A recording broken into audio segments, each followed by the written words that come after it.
fingers to the bone, and my body's a wreck.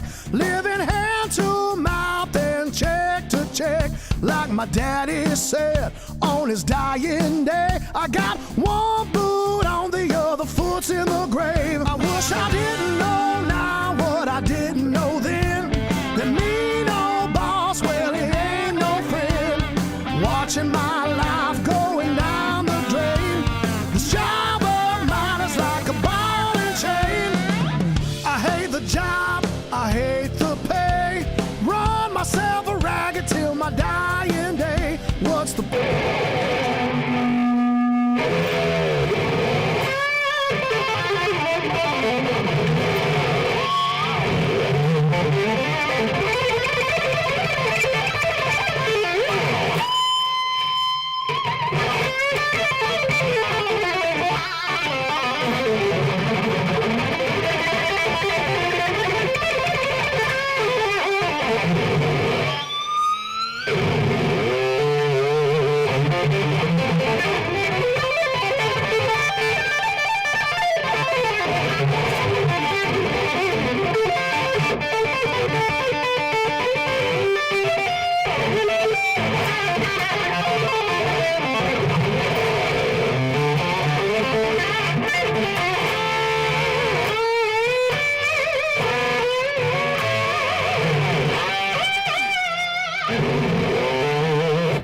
Ladies and gentlemen, good morning. My name is Doug, and this is Doppler'S Gear Garage. In case we haven't met, I actually learned how to speak English once. I think that's probably just a little tiny bit hot. In any case,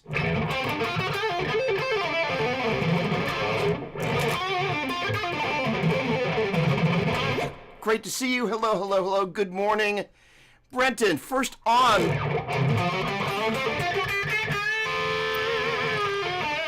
The comments, great to see you, my dear friend. Chris, hello.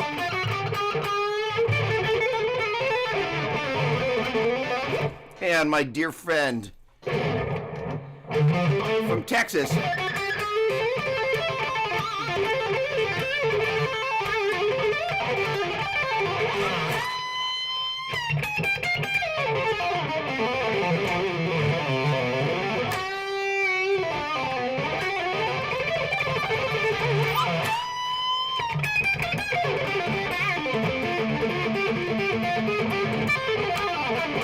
Eric Stevie Ray Vaughn, good morning to you. And Paul Richard. I seem to be staying in D today.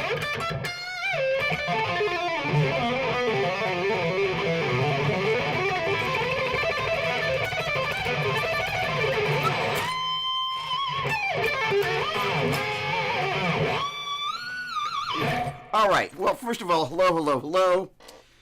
Have we got a show for you today? Great to see everybody here. Thanks so much for joining me. All right. First thing you can do for me is down in the comments, you can put what it is on the guitar that you are struggling with the most.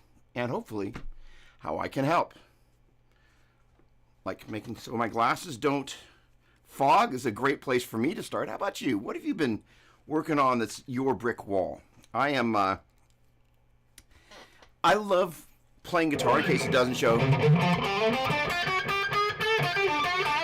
And I spend so much time trying to work on my own thing, but one of my favorite things, of course, as all of you would know, is helping other players kind of get better at their thing. So don't all chime in at once. Paul, there's got to be something. Come on.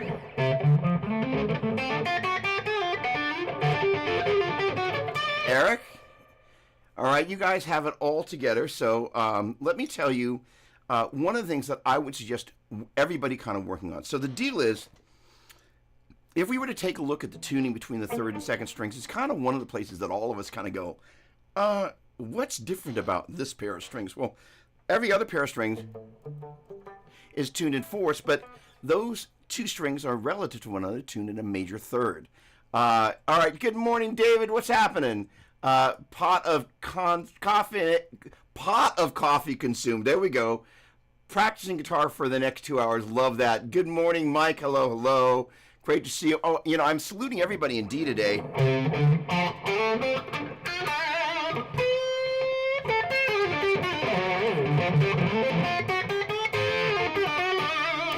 That gets David, hello. Mike.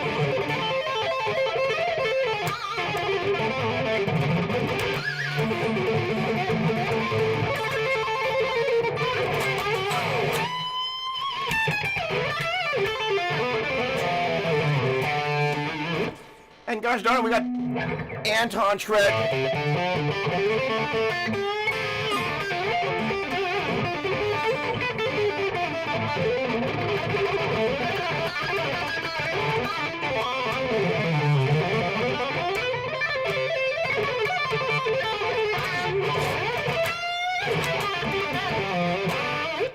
All right, and gosh darn it, we got Tim as well. Hello.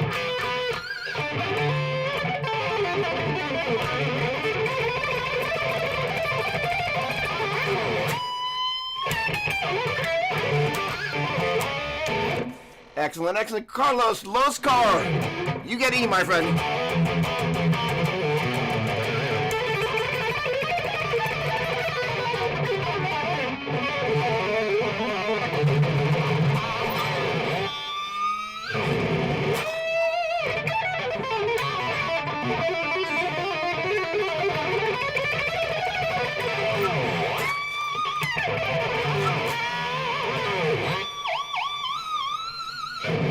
Okay, let's get down to business. Anybody, all right, there you go. Well, you know most, keeping the right hand relaxed, making sure the thumb behind the neck is not glued. Okay, good. Hey, Sonny, good morning to you. Great to see you. Hello, hello. Sylvain, all right, I got to do a little more greeting. I'm going to move to A, Sonny.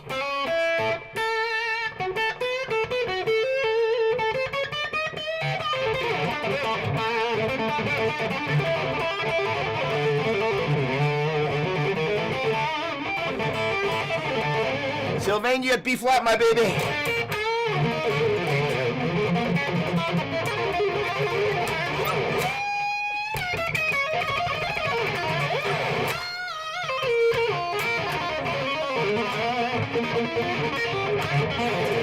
Okay, let me get to work here. Oh, wait, no, we got Albert there too. And wait a second.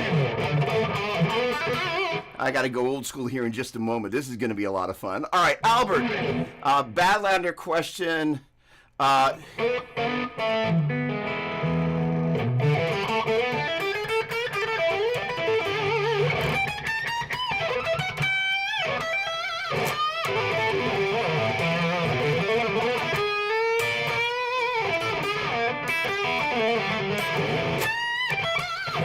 Okay, I got to drop something a little special here. Nicholas Del Drago, where do I start? Give me a moment. I got to go off frame for this. This is worth way too much TLC and love and affection and whatnot. About, I don't know, what would 1979 be? Oh my word. Is that really like 46 years ago and some change? So about 46 years ago and some change, Nicholas Del Drago sold me this when he was working behind the counter at Leo's Music. As I like to say, Little Dougie, Nicholas was one of the amazing people that worked at this great, amazing store here in the San Francisco Bay Area. 6'5". Nope, I'm not going to remember Leo's Music phone number. But the point being is that Nicholas was the guy behind the counter. Somewhere around here, I have an RE 150 Space Echo that Nicholas also sold me. But he was just one of those guys, the half a generation older than I was, or am, that was just always incredibly supportive. And I'm just so grateful and thankful, that, most of us have somebody, we remember those people, many of whom worked at the local music store, were like, hey, they were always so encouraging. They understood how important it was for the older generation, not too much older, but that to speak into the younger generation. That's the feeling and the sentiment that has lived with me for all these years ever since, and the gear as well. So Nicholas, many fond thoughts and memories. And there's nothing like the local music store that you go into as a kid. You bought a fraction of the time, you played the rest of the time, and they let you get away with it. So thank you so much. Just so incredibly grateful. Okay, let me. Kramer has returned. Yes, good. Bad questions definitely allowed. Steve Carell. First of all, look at you. You've kind of you're farming there. That's awesome.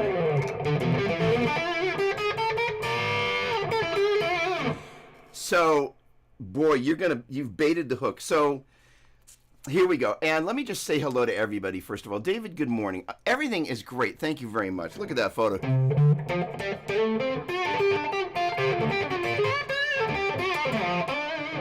All right. First of all, Paul, I saw your comment, so we're going to pick that back up. I've started doing this thing where I actually make notes so I don't forget what we're going to come back and cover, because that way I don't forget what we're going to come back and cover. So, Paul. Okay. So, I'm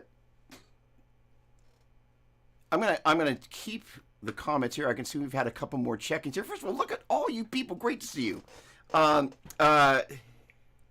Nicholas. Working on it. How about that? Working on it. And all of us, I think, in our own way, are working towards something. So I want to speak to something that I think is relevant to all of us. Let me jump back up to Steve's comment. So I was at the AC/DC show a couple of nights ago, and I was completely floored. First of all,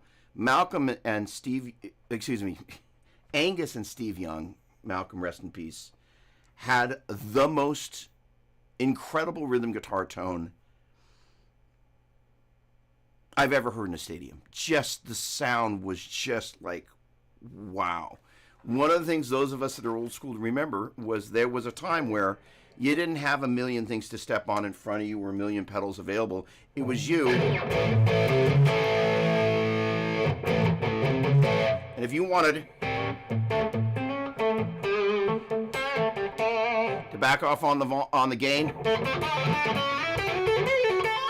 or bring it up,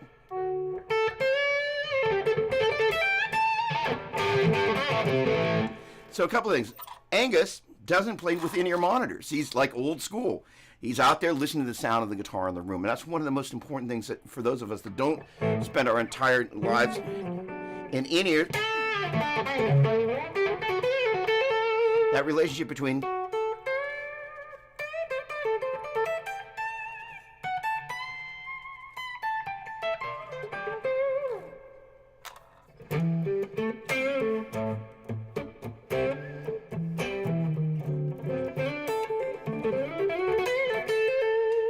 your ears, your fingers, the strings, the volume control, the amplifier, and the cabinet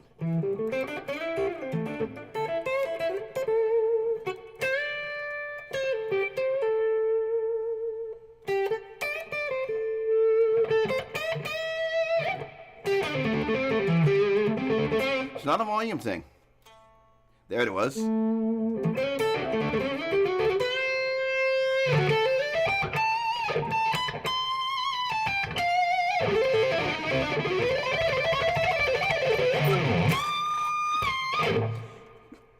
Been in between 0 and 10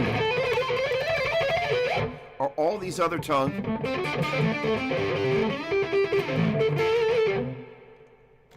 Down to the number 2 pickup selection.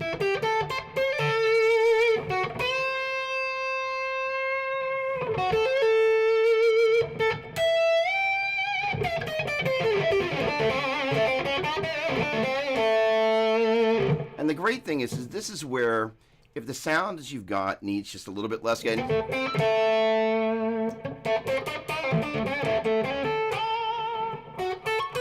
it's not just that you bring the volume down if you need less gain, but you move the right hand as well. So one of the things that I've really changed up a lot on my right hand over the past year is kind of the placement of my right hand when I'm playing fast and when I'm playing slow, and the combination of the two. And I really had kind of a moment as I was preparing for today, kind of going, what are we going to go over? And every so often, my favorite shows, I actually don't have anything specific to go over. Chris, as always, sends through some questions, which we're going to get to, which I absolutely love and appreciate because it's kind of fuel for the fire. But the deal is, this right hand thing and this old school volume control thing, and watching Angus pretty much the entire night, you could see him because the camera was tight on him in one of the giant screens. You could see he's working the volume control the entire time. More often than not, they kind of picked up when he was backing off on the volume control. Just, usually by the time he was getting into a solo, he'd be kind of be running forward. But as he was kind of getting ready and get set up for the more rhythmic parts, he would just back off on the volume control. And again, it's not a gain thing or a volume thing, as much as it all the way up. Get a little extra butter on the bread, right? And if I bring the gain down here, we talked about this last week. When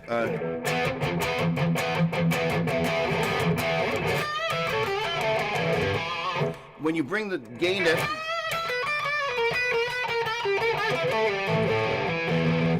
and I'm right around noon now. I'm between noon and 1 right now.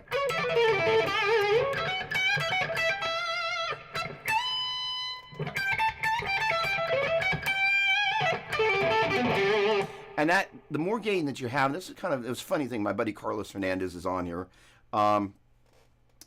Carlos and I did a gig in San Francisco together a couple decades ago. And I remember he brought a dual rectifier, and I plugged into it, and of course my first instinct was turn the gain all the way up and the master volume all the way down, then bring the master volume up. And it had more gain than I needed, and I really didn't understand those amps the way I do now. So, I've got the master way down, and I've got the gain at about noon.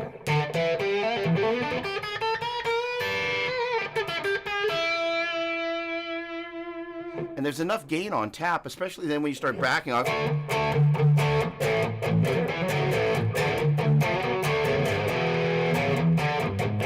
going to kill the reverb here real quick.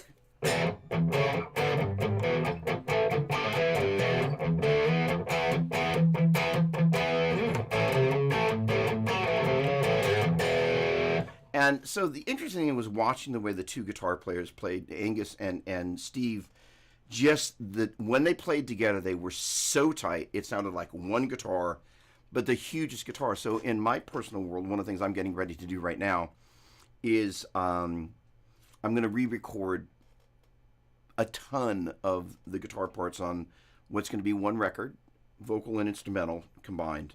But, one of my big takeaways from that concert was just the huge way the rhythm guitar sound just drove that train. And for the past couple of years, I've been kind of collecting a couple of different amps, trying to create the sound that was going to be the rhythm guitar sound. But I also had to kind of get my hands to the place where I could do that. So as it relates to you, the idea of the role that your hands play and where you position them and how hard you hit is so important, as well as kind of the positioning of that volume control.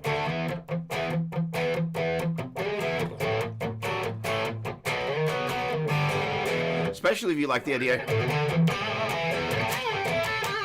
of being able to just use one setting on the amp and being able to switch between rhythm and lead without having to do anything other than bring your volume up and down. As we've kind of moved into the digital generation, that's one of the things that, for good reasons and bad, we've gotten away from. I just step on another button, all of a sudden everything gets louder and all my delays and reverbs come on, so on and so forth, which is one of the great advantages of being in the digital age that we're in. But the disadvantage is, somewhere in the midst of that, I think we've lost a little bit about, like, hey, let me have a conversation with the amp. And let me just plug straight in and let me mess with the volume control. So I want to encourage you to spend some time this week just messing with the volume control. I also want to encourage you to spend some time when I'm playing my fastest.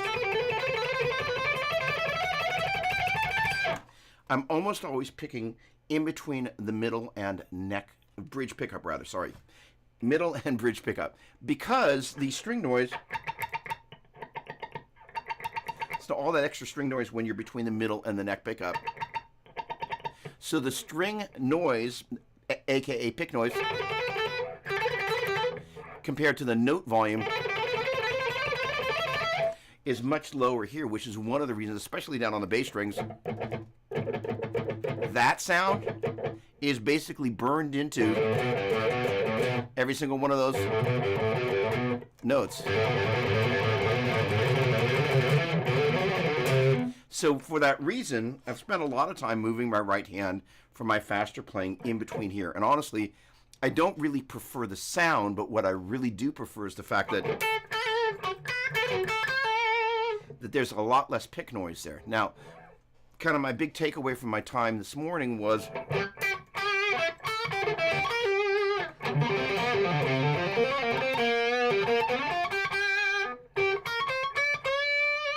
where's it? It's kind of playing over there. I'm going to bring the verb back on for just a little vibe. Come on, switch. Hold on, there's a little thing in this foot switch here. There we go.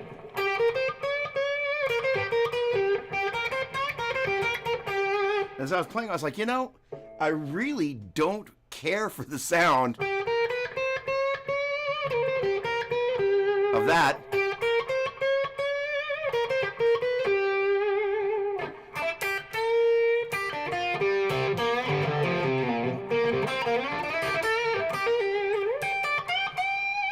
There's a warmth that you get.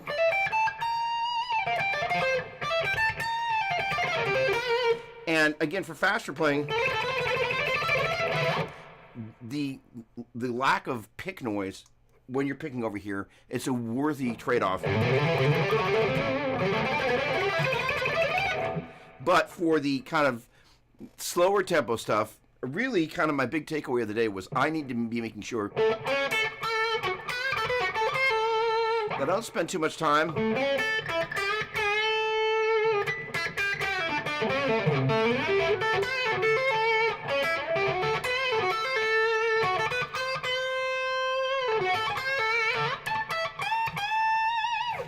hugging this position too much, because you lose, for me, a big part of the essence of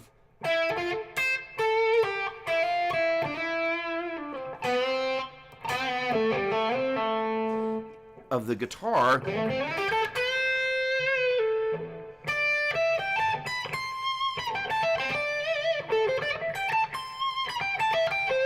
The sweetness of it. So just keep that in mind. And I get back. So do I drop my gain when jamming along? So this is the interesting thing is yes, I do, and I do it from there.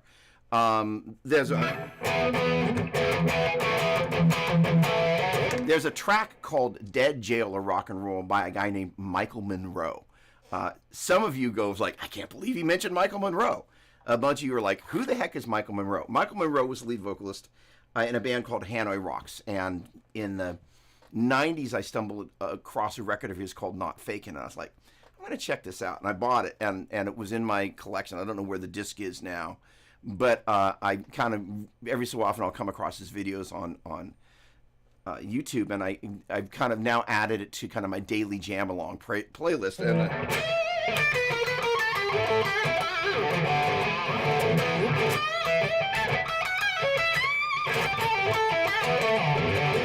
And when playing along with that kind of music, which is in a similar kind of vein of late 70s, 80s, even though that record came out in the 90s, it's still got some of that vibe. And that, the essence of that is you don't want to be playing with too much gain. So, Steve, to your question, backing off on the gain is one of the great ways you can really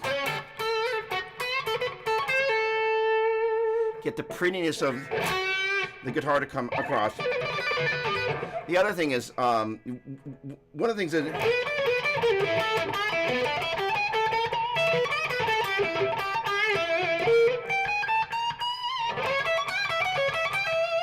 the thing I like to do called the guitar harmonica.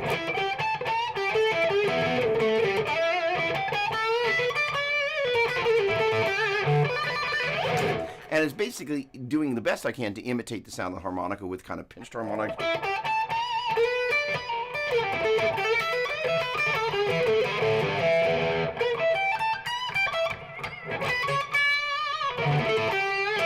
Again, that happens over here. But the other thing about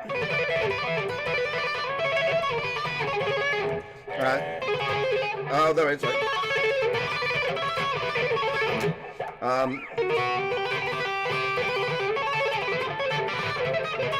kind of started doing that this morning.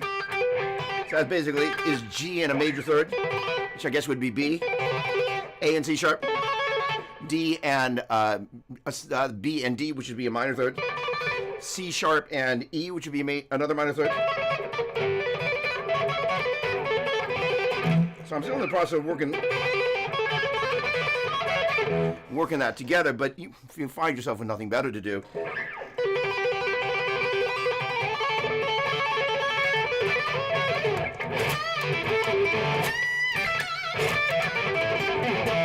all right, Paul, with you and your issues, one of the things that a lot of players get stuck with is where to position the thumb. So that is to say, a lot of players like to anchor the thumb at one place or another. And the disadvantage of this is as follows. When we want to go old school pentatonic and we want to, let's see what's this camera's doing today. Let's go over here. There we go. So when we're here with the thumb, it's great for bending. It's one of the things.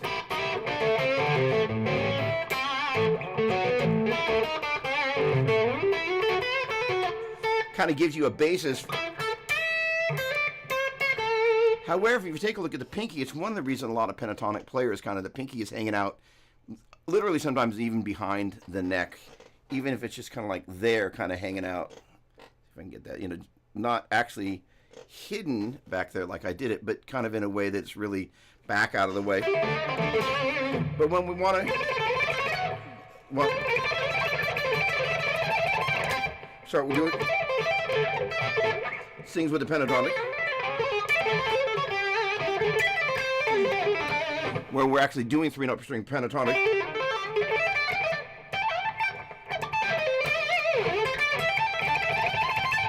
That's where getting that pinky into action and getting that thumb down. When the thumb is up, we lose the extension with the pinky. When the thumb's down, we get that extension back. And that's not to say that we don't spend time where the thumb again is around the top of the neck for the bend stuff. But one of the things that happens is people have a tendency from the experience of keeping the thumb anchored when they're doing bend stuff, that when they bring it down, they have a tendency to want to anchor it somewhere there-ish. And it has a similar effect in that you're now having this central pivot point versus kind of this classical hand position that's shifting. The thumb is gently moving with the hand as you move across the neck. And this comes from...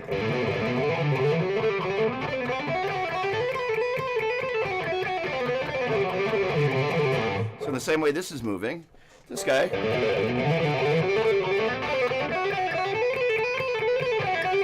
is moving with it. So as I'm on the low E string, moving to the high E string, it's just gently moving across there, and that's allowing you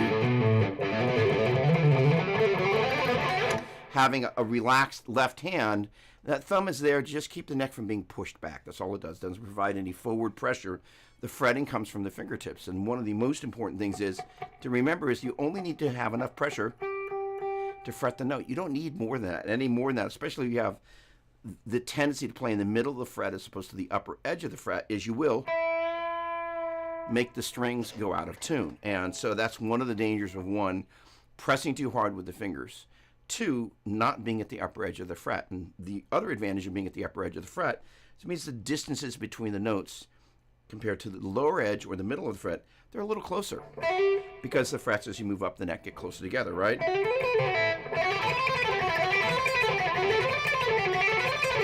So that's where that classical hand position, as you move across the neck or up and down the neck, really helps speed things up and get you the maximum extension with those other fingers. One of the things that's begun to happen as I work with the 3-note per string pentatonic more is much of the time there's room for an extra note to be added pretty easily on the modal side of things. I hit a G sharp there instead of a G. So that is to say, those of you that have your guitars there, do me a favor. Let me hear you play an A, C, and a D, as in 5th, 8th, and 10th frets. And then just kind of go up 3 and down 3. And then if you were to take that 8th and 10th fret and replace your 3rd and 4th fingers with your 1st and 2nd, and then you add your pinky at that F at the 13th fret on the 1st string. Sorry, my bad, we want the E. Brain on. So that's going to be C, D, and E at the 8th, 10th, and 12th frets. Up 3 and down 3. All right, we're going to now replace the 2nd and 4th fingers at the D and the E at the 12th, the 10th and 12th frets with the 1st and 2nd finger. We're going to add the pinky there at the G there at the 15th fret. That's a 1st finger at the 10th fret, 2nd finger at the 12th fret, 4th finger at the 15th fret.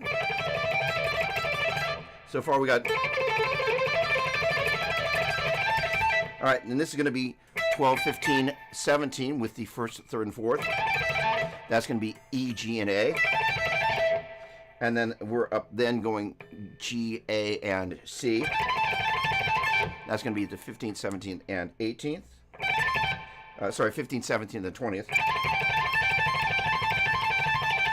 And then we're going to be at the 17th, 20th, and 22nd with the 1st, 3rd, and 4th, the octave where we started.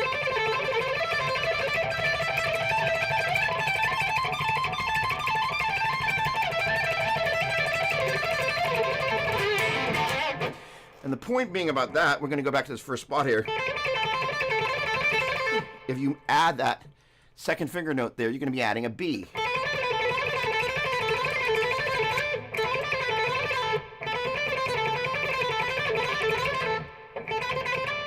So then if you take that B and keep that in there, now we're going to go B, C, D, E. Now we're going to add that F sharp there. Now we're going to add the G. Now I'm not going to play the G sharp this way. Now we're going to add the A.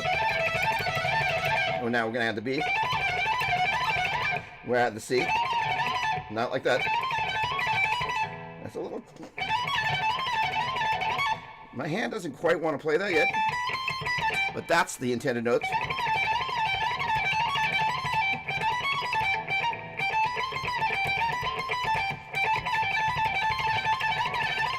When I play that 3rd finger there, my pinky wants to go a fret higher, so I'm going to have to work on that some.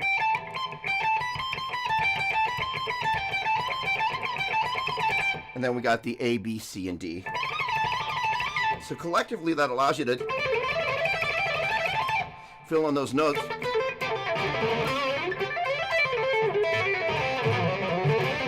With those modal notes.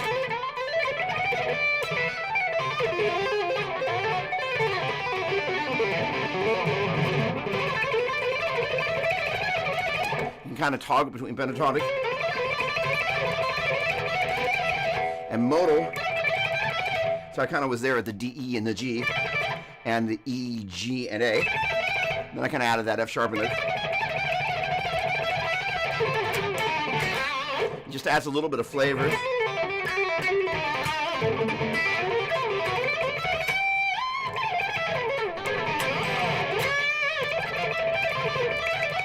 And again, the idea is you kind of hang out in the pentatonic. Add the modal note. And finish up with the pentatonic. Okay. Terry, good morning if I didn't say hello in the first place.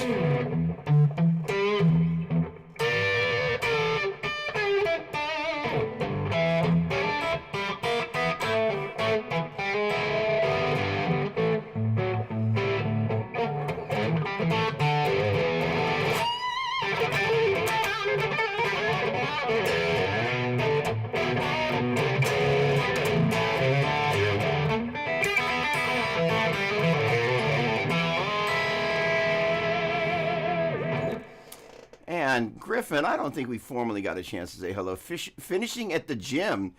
Hope to have a coffee and a guitar in hand soon. Did I have a chance to play the Gibson Victory with Floyd Rose? I have not, gosh darn it.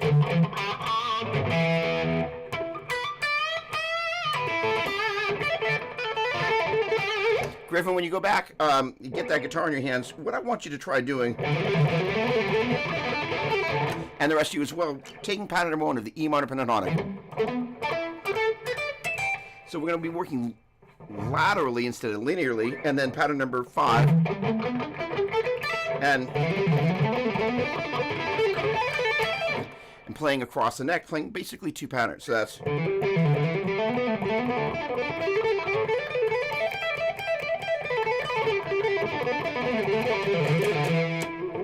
And that's basically, on this side is D, E, G, A, B, D, E, G, A, B, D, E, and on this side it's E, G, A, B, D, E, G, A, B, D, E, G, and together that's E, G, D, E, and G. Basically, I'm going to go up, down, up. Then we're going to be playing G, A, and B. Then we're going to be playing B, D, and E. Then we're going to be playing E, G, and A.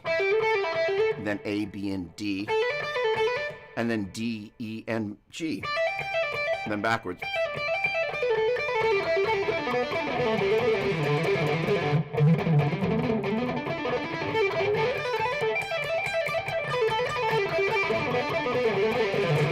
If you did in pairs of strings,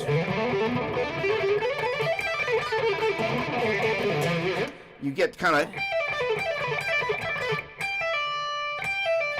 that note, the last note there, and this first note there is doubled,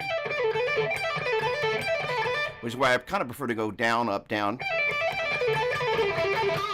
You'll still have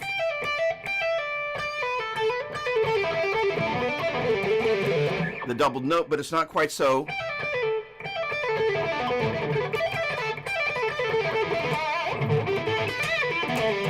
What's neat about this, it kind of gives you a nice way of getting a little bit of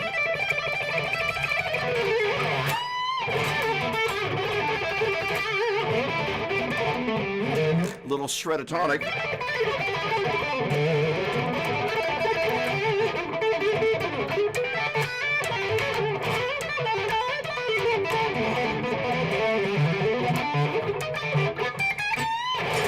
Happening there at pattern number 1, where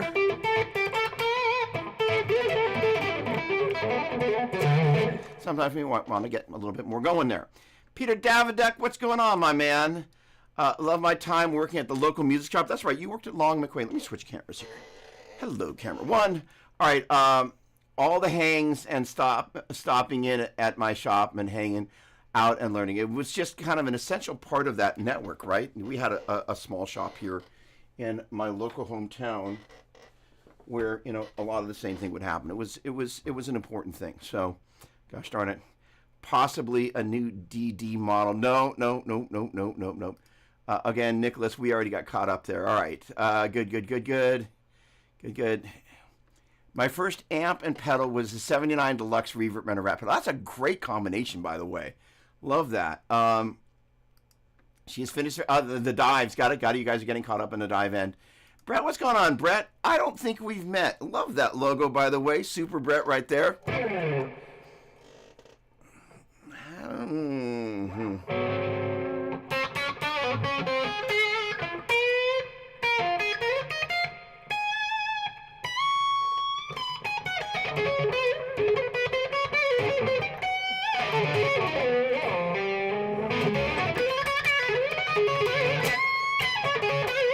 So I kind of went to a G sharp on that one.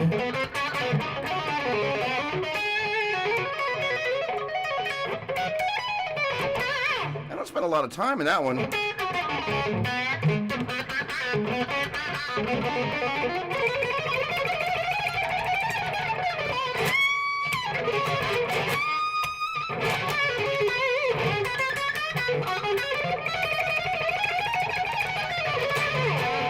I like that key.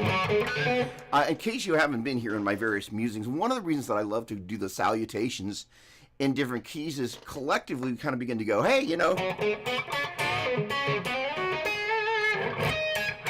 I mean, let's face it, that fret there, who in their right mind is going to go, hey, let's start there, right? But if we're kind of on a tone hunt, we're going, hey, you know, where haven't we played on the neck? Then maybe there's just a tonality. As we've discovered, working in F compared to E.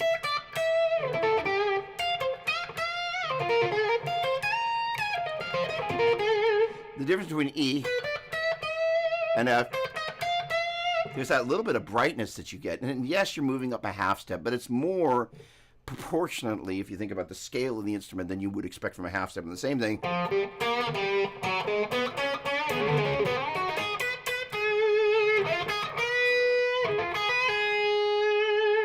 That G sharp.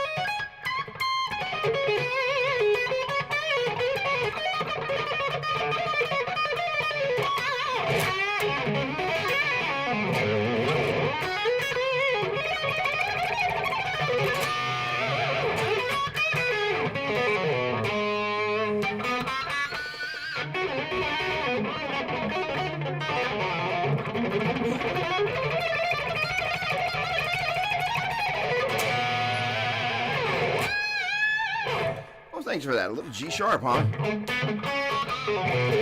I encourage each of you to spend some time in keys that you don't normally play in. All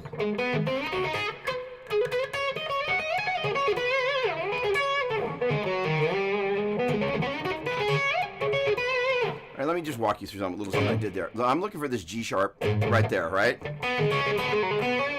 I'm also targeting that G sharp right there at the 13th fret on the 3rd string. And I'm looking for this G sharp there at the 16th fret. So it allows me to kind of, 13th fret.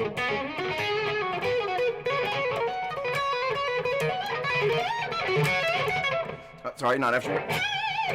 Like I said, 13th fret and 16th fret. So now I've got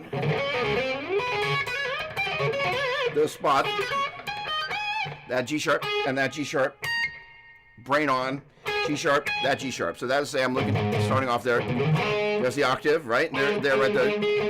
There's the octave of that, and then it's over there, and then it's over there. So as I was kind of moving up the neck from pattern number 1, where we all have a tendency to start.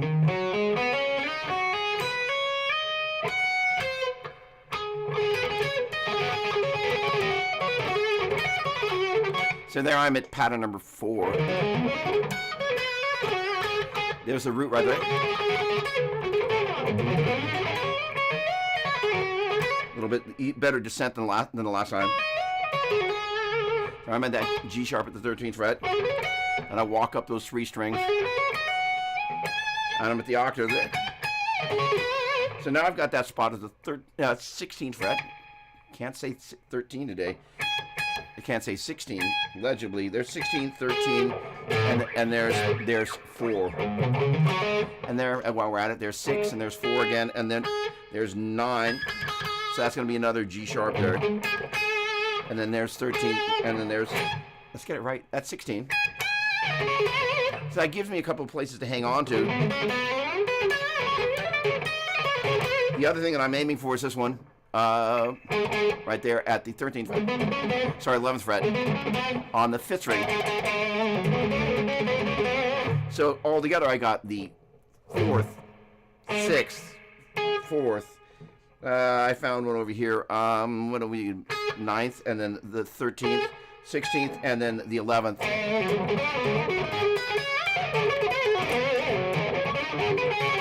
And that gave me a couple of places to kind of jump between. So as I'm moving up and down the neck, rather than just going, hey, I played pattern number 1 at the 4th fret, and now I can add 12 to that. I think that's going to be 16. Then instead of just jumping between those two, I'm kind of looking at places that I can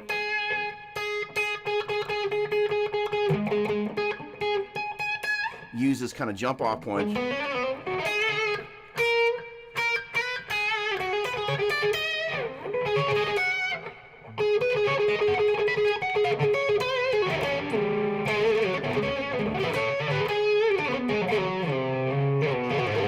Hope that's a help. Okay. Good, good. Yep, IEMs are always a struggle with keeping the feeling of dynamics and intimacy amongst each player live. Really great point about the interaction between the players.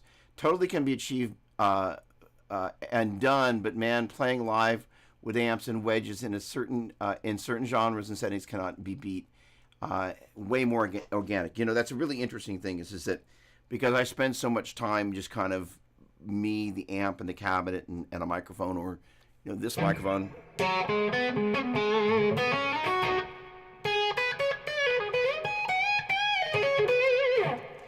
I've forgotten that other piece is, in between songs, one of the things that was most fascinating about the AC/DC set is Angus and Steve and Chris, the bass player, and the drummer whose name I don't know or remember. They would have these really long huddles back by the drum kit, and they would be talking about stuff. And I got the distinct feeling they're not talking about, girl jokes. I think they were like, hey, blah, blah, blah, talking about the songs and the grooves. And it was really interesting. They'd have these little huddles, and then you would see the drummer kind of count the next song out. Now, I don't know whether they were playing without a set list and they would just call the songs, which is entirely possible.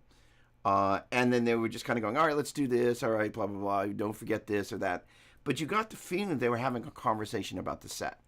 So Steve Young was playing with in-ears the entire time, but it was really interesting to watch Malcolm just kind of, first of all, own the entire stage, but also you really felt he was functioning as a musical director, which he was, in maybe in a less formal way than you might in a formal setting where there's, you're the MD, get on the mic, you're going to tell everybody what to do on the mic that only the band hears in their in-ear monitors. But the interaction between the band members was great. So that's a really great point, Peter, about that interaction, that if you're not really careful, people have a tendency to turn themselves up in the in-ear monitors, and people like myself turn up the click, because in a number of settings that I work in, that's what I just wanted to make sure I'm owning the click in my part.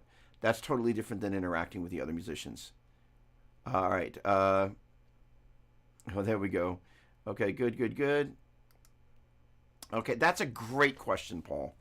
So it's a funny thing. I do a 3-mile walk. I shoot for 7 days a week. I don't always get there. And I have different earbuds that I use. I had some Apple earbuds that I found to be really light on bass, and they managed to get lost one day. So I went back to using another set of in-ear monitors that are in the car. Every Christmas, Sweetwater has a sale on in-ear monitors, amongst other things, and there's a band called Westone that pretty much the only time I've heard of them is during the Christmas sale at Sweetwater. So one year I picked up a set of Westone in-ear monitors, and they're really, really good. Without mentioning any brands, because that wouldn't be fair, there was another brand that I got sent 3 different levels of their stock in-ear monitors, and I managed to lose the earbud off of my Westones. So I switched to one of the sets of the other brand. My guess is they're least expensive of the 3, so if you will, in the $100 range. And I was shocked by the lack of low end. And when you are so used to hearing something, and especially because for me, recording, per Peter's comment, it's not so much about my part. Most of what I'm fixated on is how does my part sit against the drums and the bass.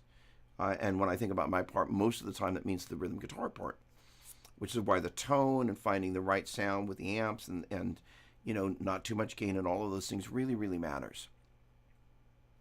But hearing the kick drum and the depth of the kick drum and hearing the bass and the depth of the bass harmonically set the tone for how you're going to set the amplifier, how much bass you should or shouldn't be going for, which guitar or guitars you're going to reach for. And, that again, my big takeaway from the AC/DC thing was, although they had a huge guitar sound, there wasn't a lot of happening down in the bottom end. There was probably very little or next to nothing happening at least below 80 hertz, more like 100, generally speaking. A live engineer will take what's called a high-pass filter. It means everything above a certain frequency passes through the highest pass, and below that frequency on a certain curve, things get cut. So you hear a little bit of that, but it's picking that frequency at which above that things get cut, and below that there's still a little bit of that stuff that has a tendency to filter through. That is to say, if you put a high-pass filter at 100 hertz, you could still hear, in my opinion, a little bit of the information below there. And it's I need to study this a little bit more, but basically, generally speaking, the majority of the information is going to be 100 hertz.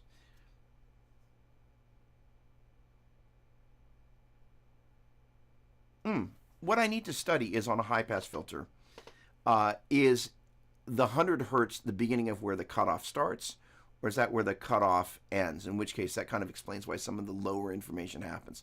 And sometimes it can just be literally the curve of the filter can be just completely flat. So literally, it's just kind of like everything below 100 hertz. But what I don't know is when you have kind of a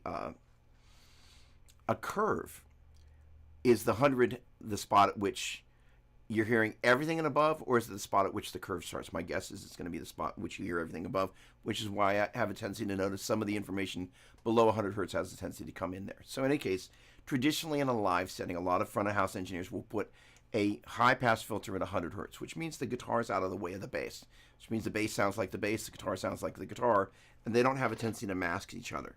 So the decisions on which guitars are used and why becomes really, really important.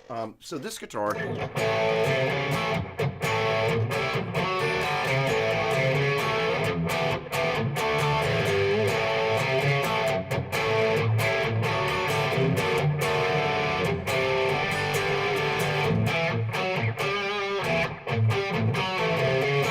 is a pretty mid-rangey guitar because of this pickup. And as an end result, it sits in a really good spot to not compete with the bass.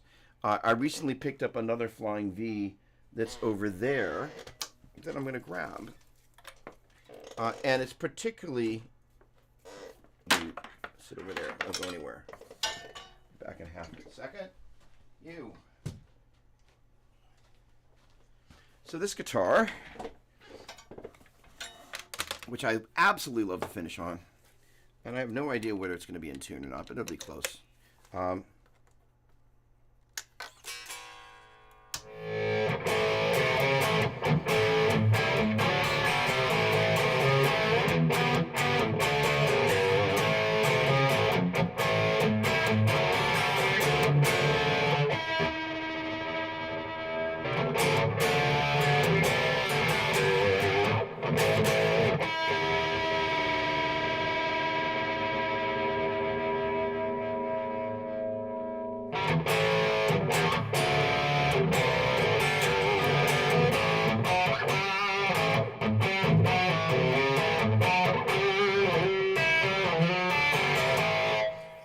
It has this great mid-range sound to it.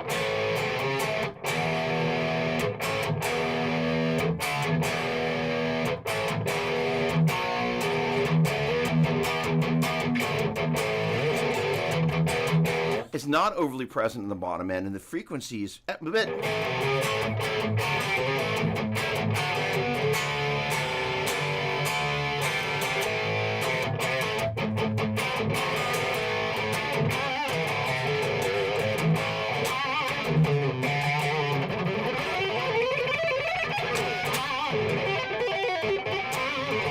Not necessarily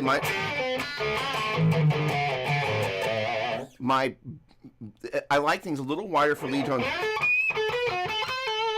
Not that you can't use it for that. With a little less gain.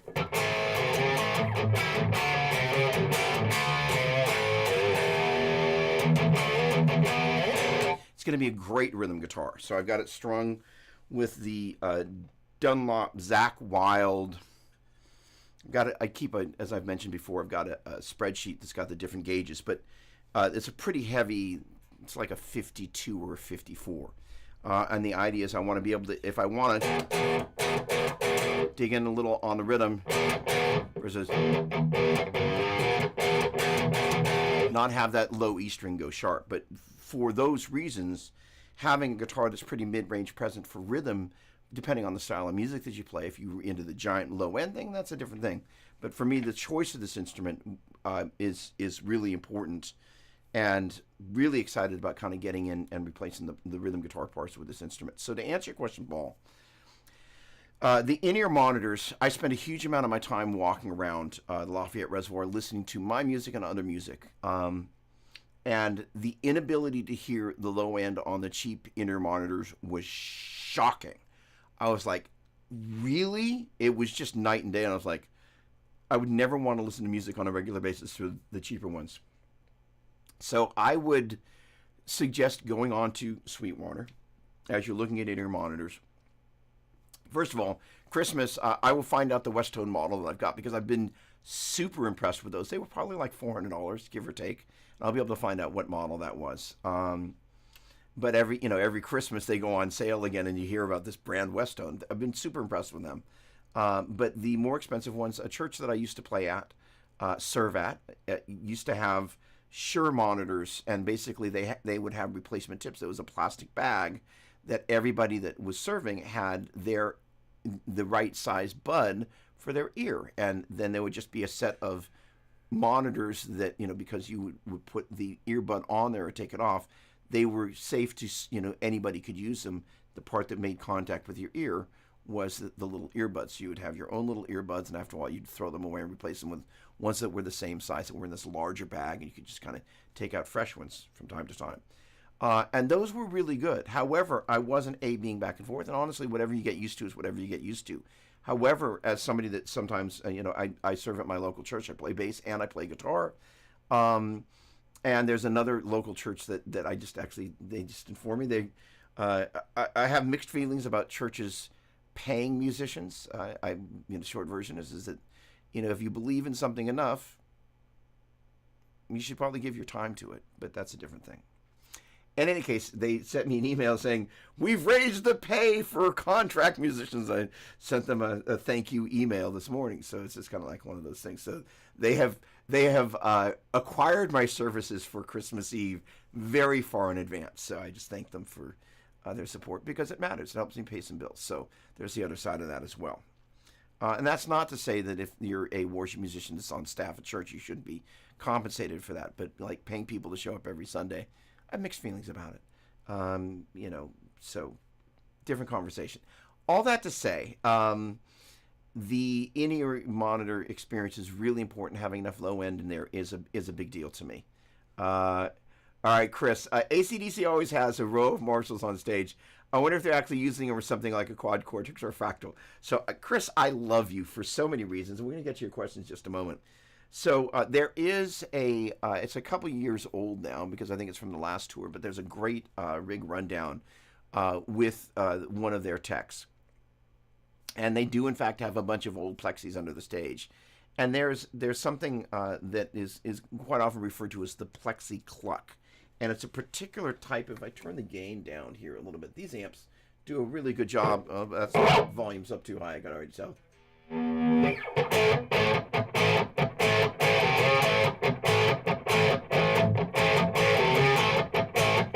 Turn the gain down a little bit more.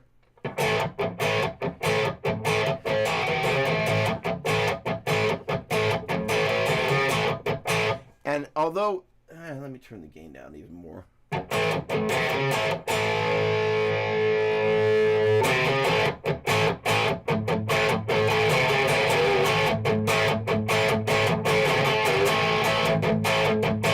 And there's kind of the clock.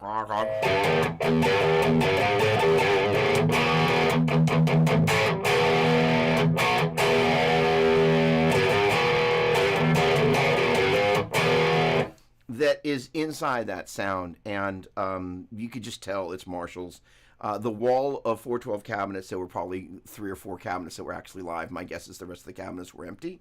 But the sound was just incredible. They also used a 4070. Let me double check this on the other computer. Is my keyboard working today? That keyboard is not working. Hang on a second. So I did do a search. Hang on a second. Actually, it may still be in my phone. Let's go into my history. Audio Technica. Pretty sure it's an Audio Technica 4070, which is a mic that I wasn't familiar with. I've got a 4040. I'm not going to find it right now. Last check. Bestsellers, no. Recent.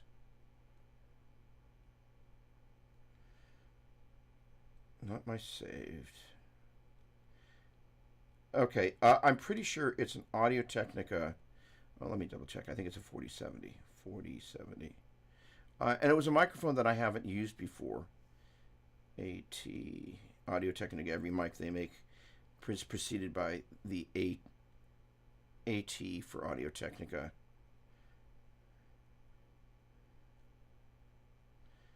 All right, I'm going to have to do a little bit of research here, and I will not waste your time looking for this at this moment. But the point being, because I was like, oh, what mics are they using? Because, first of all, the guitar sound front of house was just huge, but it sounded great. So they are absolutely using Marshalls. They are famed for using the G1265 Celestion. So that's a particularly unique voiced speaker. And they were present in some of the late 70s, early 80s 412 cabinets. And it's just a sound. Oh, thank you. Well, I'm not holding that guitar anymore. Let's switch back. This guitar is a really it's a pretty unique instrument. It's totally stock, but the thing about it is that it's just got a really nice vibe. And it's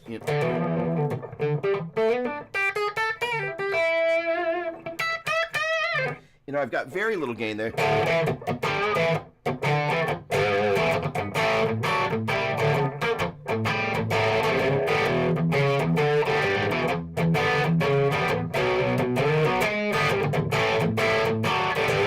I think a lot of the music many of us grew up listening to, there was a lot less gain. If I double track those,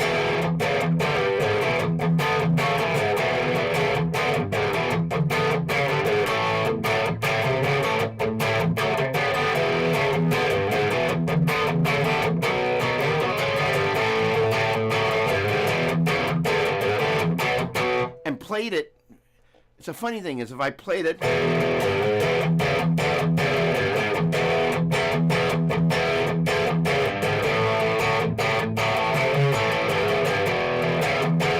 where I'm trying to make it sound like there's more gain than there actually is. I know that's a strange thing to say, but as opposed to hitting it harder and getting the amp to have more drive to it,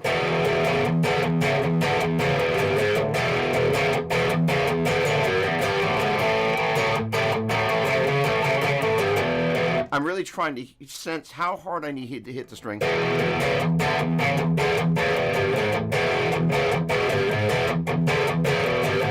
Where that is to say, the amp's kind of giving me a certain amount of feedback about how much gain I've got to work with. And there's that spot.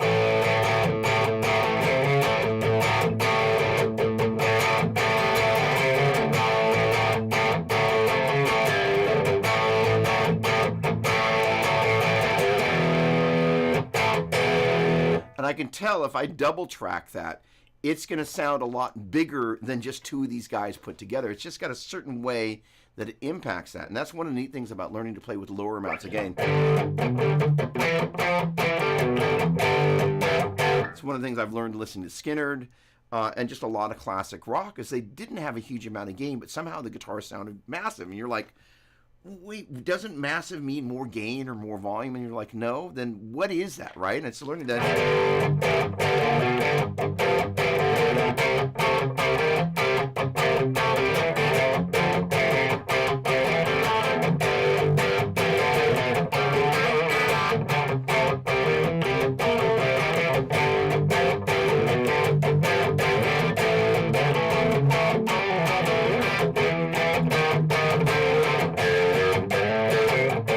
In any case, the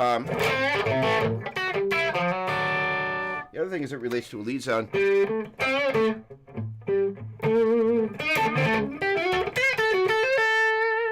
Sometimes the prettiest lead tone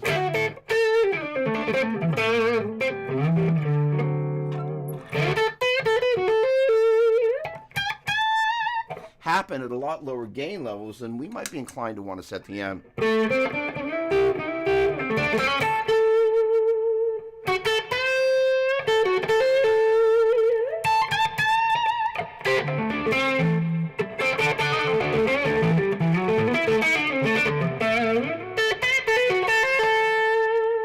Especially add a little bit of reverb sauce.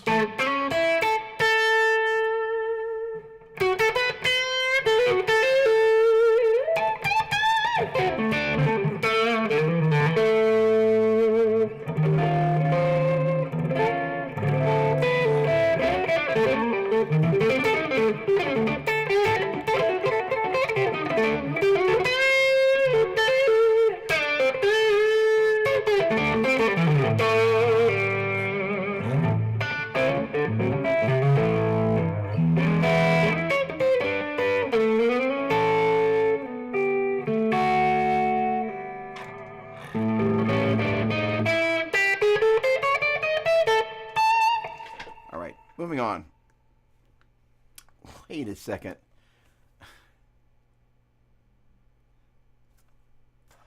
When were you on here?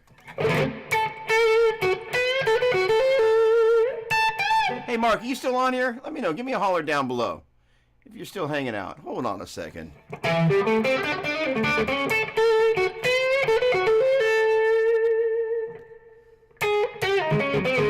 can never find the G sharp. Well, you saw me having a hard time finding it. So the interesting is, why did I call it a G sharp as opposed to an A flat? Well, I was thinking, hey, a common thing that a guitar player would do would be to play like 6 chord, 5 chord, 4 chord, right? So if my 4 chord and my 5 chord are E major, F sharp, major, then my 6 chord is going to be G sharp minor. And gosh darn it, now I know that it's at the 6th fret, sorry, G sharp 4th fret. The octave is at the 6th fret. 13th fret up here is going to be my octave. My 16th fret, I've finally learned how to add.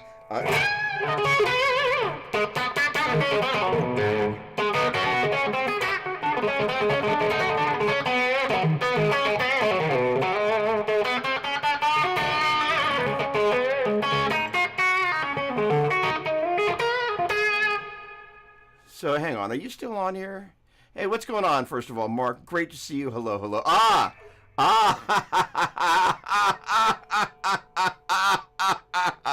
Jonathan, I have grown very fond of you in a very short period of time because your questions are always so good.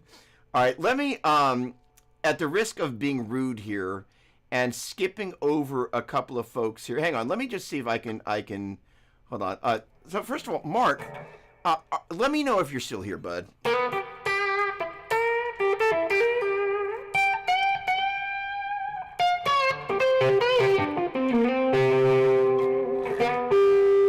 And Sylvain, thanks. This guitar is really, the neck pickup in particular, for a cleaner tone.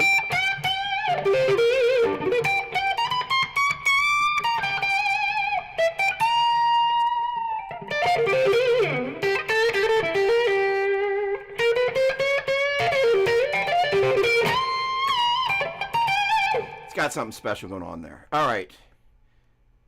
Okay. All right, let me just scroll. Let me make my way through from the top to the bottom here, so I can do that. Okay. I take it Hano, but that must mean hands. Okay. Asked you about opinion on coated strings, not for sweat but tone. The trade-off for high gain screech on regular NYXLs versus all right, all the various strings. Okay, so let's talk about coated strings. Generally speaking, I don't play with coated strings. Much of the time, coated strings are about if you got the acidic fingers that will kind of destroy strings. That's where coated strings really help. Or if you've got a bunch of guitars in your collection where you know you're not going to come back to an instrument and play it for several months or maybe even years, that's a great place to use coated strings so you don't open the case and go, oh, wow, my strings have corroded. Generally speaking, I do not like the feeling of a coated string. I am not one that has spent an awful lot of time playing them, but in the period of time that I have, it always felt like there was something between me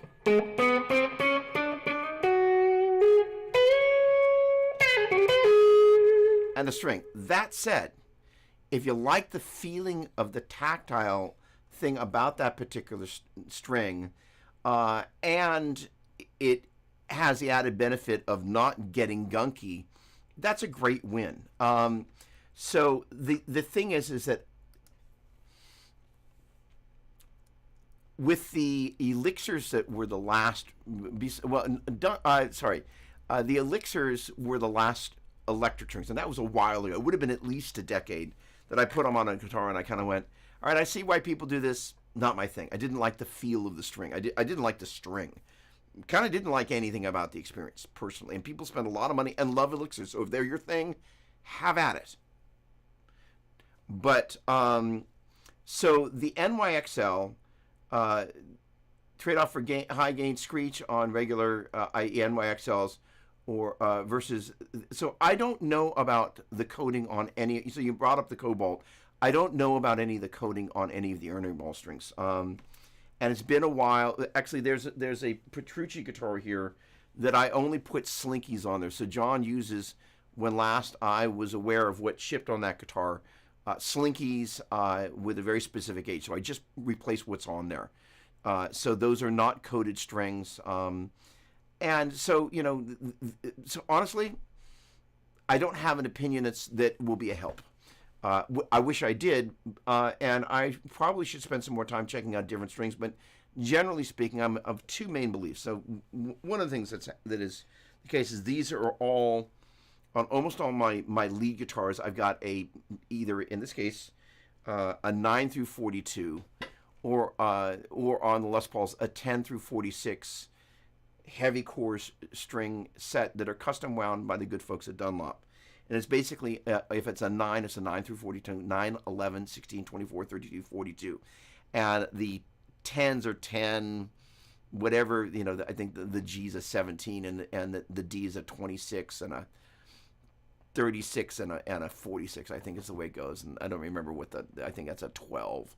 I think it's 10, 12, and 17. I've forgotten specifically what the second string is. Forgive me. But the point being is it's a very standard kind of 9 through 42, 10 through 46 gauge. These being the 9 through 42. Generally speaking, if I'm going to put something with a Floyd on it, in this case, this is a Fender scale. The Flying V's are a Gibson scale, but generally speaking, that's kind of its standard tuning is a 9 through 42 kind of a vibe. This guy that I played a little bit earlier is specifically designed to be a rhythm instrument that's 10 through what is either 52 or 54, maybe 56. I'll have to double check. But the point being is that's a guitar I want to be able to hit the bass strings. And those are the Zakk Wylde strings, which for rhythm guitar on heavier string sets has become my favorite rhythm strings. I just love them. Dunlop strings, they're flipping great. They've got a great sound. They've got a great feel. They're a little boomerish, as you might remember. Zakk used to be a boomer guy. So they have some of that, but at the same time, they've got a really nice feel and tone. With these guys, I just want to have a pretty consistent thing. I want to be able to hit the low E string a little bit harder to get a little bit more gain out of the front end of the amp if I want to. And because it's got a heavier core, it's not going to go as sharp if you hit it too hard with a downstroke, if you will. So I hope that's a help. I will try and pay a little bit more attention to the string thing that's going on there. So I'm sorry I can't give you a better answer on that. That really helps, and love what you're talking about this morning. Really appreciate the extra camera angles. Awesome, awesome, awesome. Slow speed real quick. Okay, Anthony, do me a favor. I've avoided doing 3-note string pentatonics because of that extra stretch, but this is great. Oh, awesome.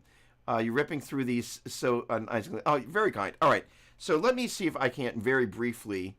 I tell you, Anthony asked me very specifically what you would like to have me repeat. Eric, always a pleasure. I know I've missed you, but hey. Armando Diaz, the one Mace I don't see in your vast collection is the Road King. Have I ever owned or used one? Hello, pleasure. My Road King was stolen. So I did have a Road King, but I don't anymore. Do you? What a great amp. So yes, sad story. What's going on, Mark? Always a pleasure. You great player, you. Digital Vipers Club approves this stream and this rockstar. Very kind, Wes. You are too kind. I can never find that G sharp. Well, it's so funny, but I keep finding the A flat. Very funny. I got to tell you, I was having a hard time like 4, 6, 13, 11, and 16. I found it now. It's a funny thing how sometimes it doesn't jump out. All right. Okay. I had to step away for a few minutes. Tim, did Doug answer Mesa Chords? Hang on a second. Thank you. Matt Laug, thank you. Okay. Yes, that is a Prophecy V. They do have red little pieces in there. Paul, with pleasure. Riley, good morning. Schaefer Vega, yes, and they're using the Schaefer Vega. Also, the tower there from our good friends at Solo Dallas. I point over there because there's a tower over yonder. Can you please play me a song, Sensei? Yeah, hang on a second. Song. Let me think of something there. All right, let me just see where I am here. Okay, I'm there. All right, so there was a Badlander question that I missed from Tim. So I'm back up at the top. Okay, okay, Triple Crown. I think, well, there's the Triple Crown question. Now, is there a Badlander question? Bad or Triple Crown? Okay. Uh, so there are two Triple Crowns that I'm looking at right there. Generally, well, okay.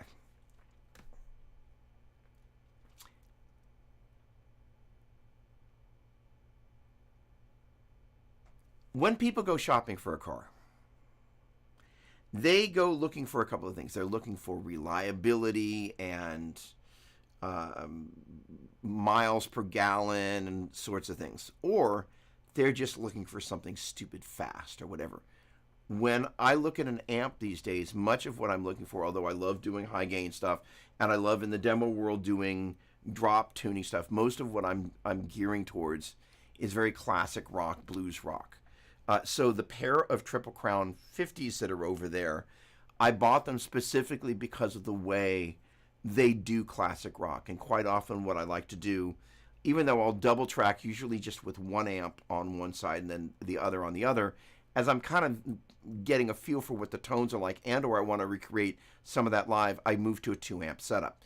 Quite often I'll run out of the preamp of 1 amp into the power amp of the other. That way you're just using the settings from 1 amp, but you've got kind of, because the 2 power amps will never be truly identical, you get a little bit of stereo field, but you're just using one set of controls to control both amps, generally speaking.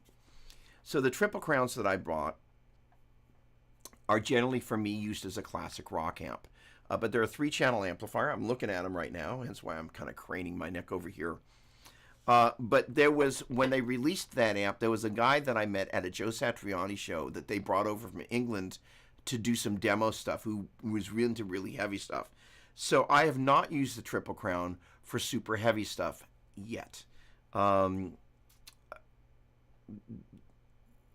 Without spilling any beans, you're probably going to be seeing me demoing more of these amps, more of the boogie amps here and there, going through the different amps that are in the collection here, going through the different things that not so much I would use them for, but also what other people would use them for.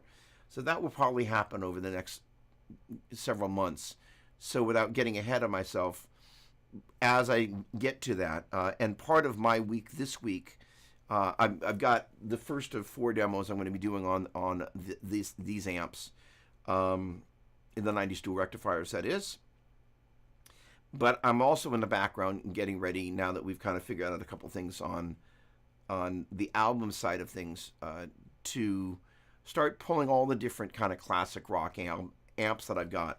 And thanks to this switcher, I can set up 8 different amps across 4 different cabinets and allow myself to kind of be able to see which amp or combination of amps are going to be best in which track. And so part of the reason that this has been kind of put into this rack here is for the ability to run through that. So the Triple Crowns, to me, it is a great sounding Marshall-esque classic rock amp, and that is what I will be using it for.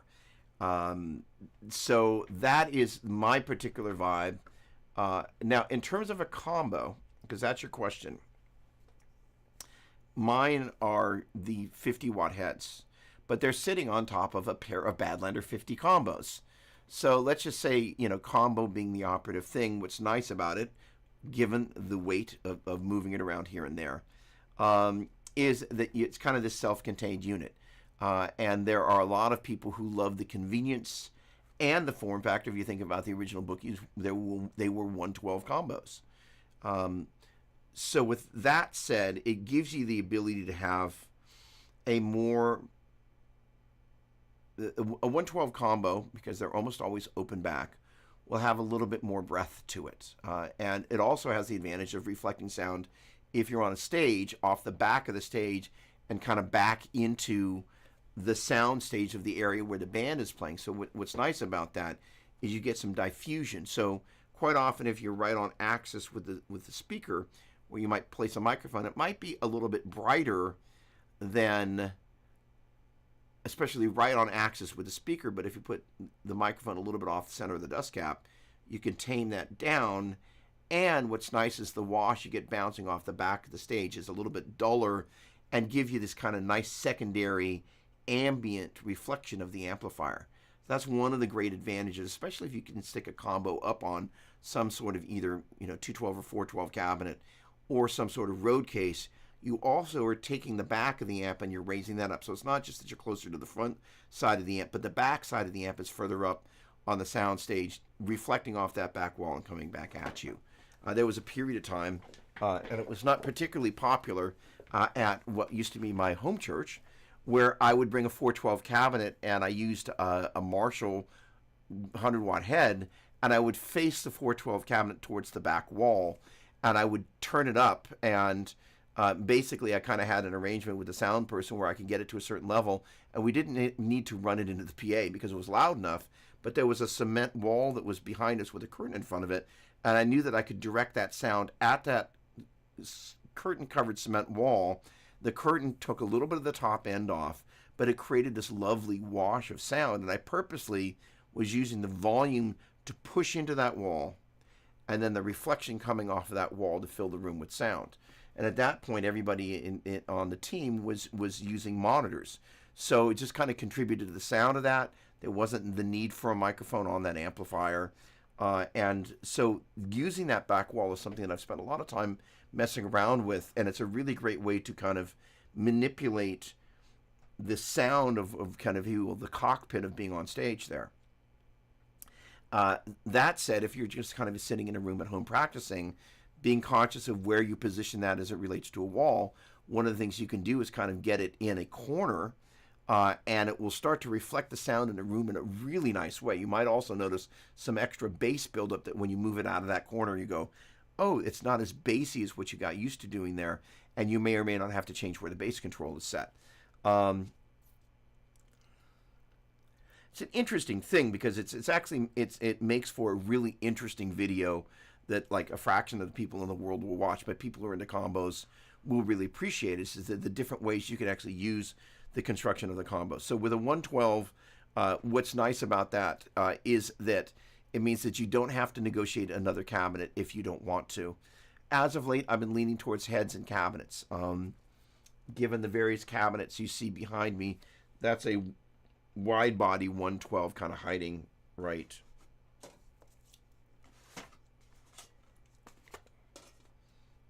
there. So the different configurations allow you to kind of change how you're projecting sound forward. And as we were just talking about how you project sound backwards, and turn where you position a cabinet, how you're controlling the sound that's coming out of the backside is actually one of the really cool things. All the no, that cabinet right there is an open back. That's a 212 open back, and that will be reflecting some sound off the back wall, which is cement, but with a kind of a with absorption on top of it. So that'll absorb some of the sound and prevent some of the high end from being reflected out. Hope that answered your question. I wish I could have been a little bit more specific, but that's about as good as I'm going to get it today. All right. Got a dip, but I hope you and everyone had a great weekend. Thank you, Riley. Always a pleasure. Okay. No. You're thinking bad, Leonard. What's wrong with that? Steve, what's going on, my dear friend? How are you? Look at you playing that guitar. All right, Dennis, hello. Update on the album. So the short version, which I might have mentioned, I recently got this guitar. I absolutely love this finish. I've seen this finish for a while, and I managed not to pick one up because I didn't have the inherent need. But I kind of chased this guitar down and ended up getting it from my good friend Masood at Haight-Ashbury Music, which is now down in the South Bay. And they gave me a really nice price on it, and they did a little setup on it. And it's a really cool guitar. So we've had to work out a few details, but I'm now heading into the actually replacing guitar parts. It's a funny thing.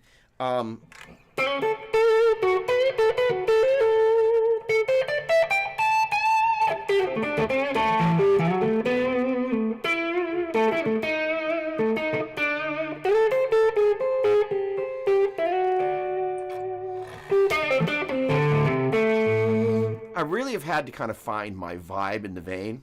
When we started writing these songs,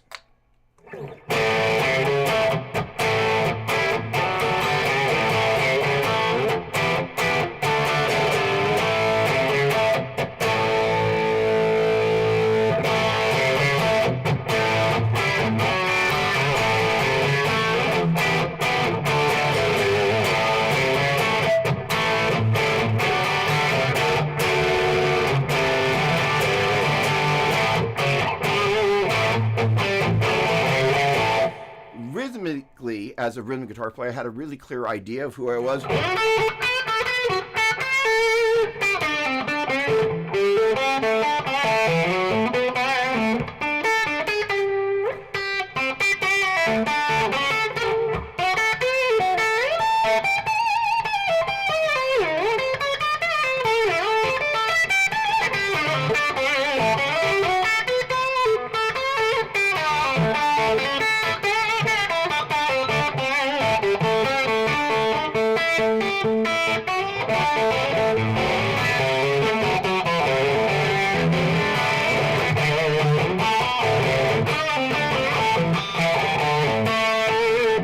Kind of figuring out who I was lead-wise and coming up with a vocabulary of things. It's been a really fun journey, but it's taken some time. So now I'm close enough to what I've been shooting for, and I'm like, okay, it's time. So we're going to start. I've got to speak with the mix engineer is a guy by the name of Mike Fraser, who has worked with, and that's part of why seeing AC/DC this past week was so important. He's mixed AC/DC, he's mixed Metallica, he's mixed Joe Satriani, he's mixed Coverdale Page. He's one of the best rock mix engineers in the business, and one of the things I had to get the way I felt it needed to be is the rhythm guitar tones had to be executed a certain way. In many ways, I'm just replaying all of the lead parts, but playing them with a greater sense of who I found myself to be on the instrument.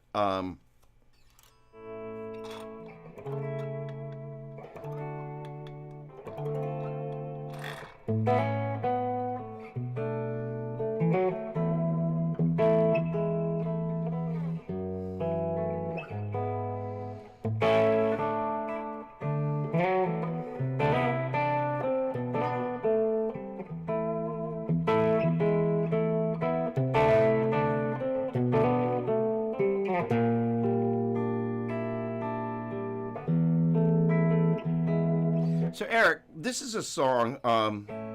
It's called "Atmosphere," and it's a funny thing. I said to the wife one day, I want to do "Amazing Grace." I want to put that in the album. She's like, "No, it's so done, Doug. You don't want to do that." I was really pissed. I was like, I'm sure a bunch of you have heard me tell the story. So I marched downstairs. And I sat down with the guitar, and in about 10 minutes.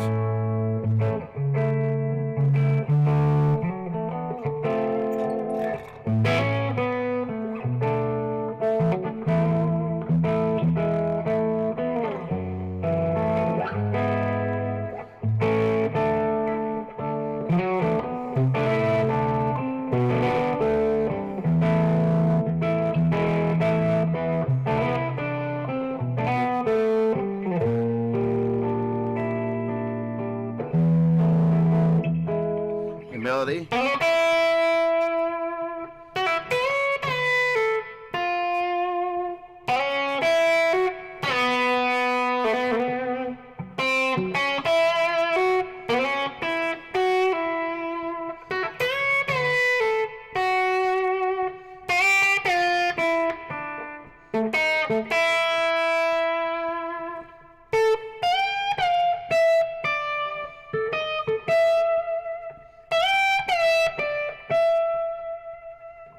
In any case, Eric, that goes out to you, my friend.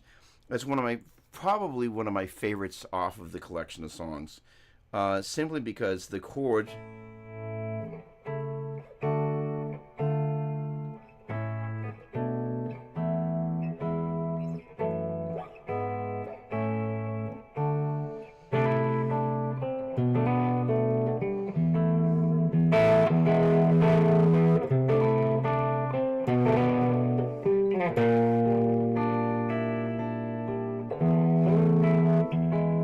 It's one of the most unique things that I've ever written. It's kind of you can hear some of the other kind of famous guitar ballads in there, sort of, right?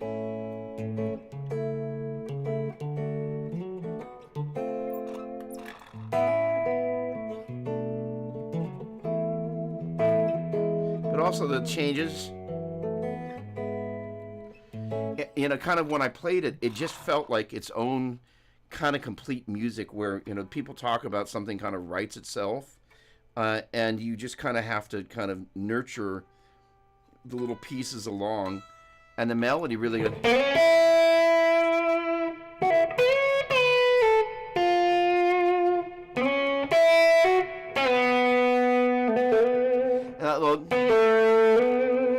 The funny thing is that there are parts of that melody remind me of.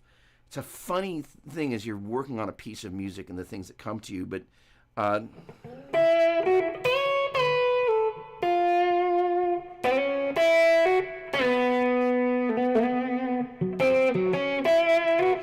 to my recollection, David Sanborn was one of the sax players that played on the Saturday Night Live house band for a while, and every time I do that little, I'm about there in the melody, something that they played on some Saturday Night Live decades ago, that reminds me of that section, that little slide, and it's kind of, and the other thing about it that kind of for me was unique to one of the things I'm trying to do.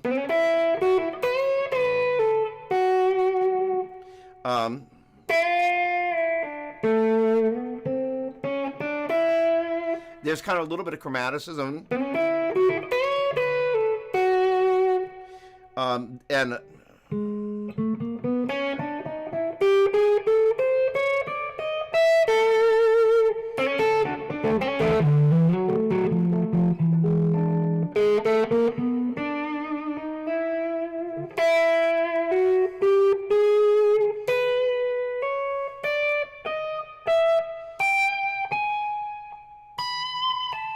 and there's a certain amount of chromaticism that,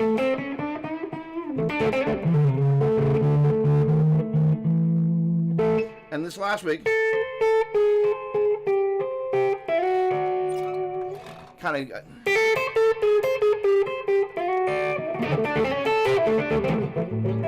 so that's basically where I'm at the 1. That's an A right there.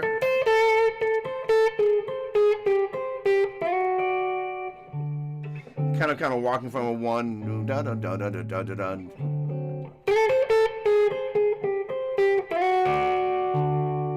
So we got. Let's see if I can do this. Get the idea, but.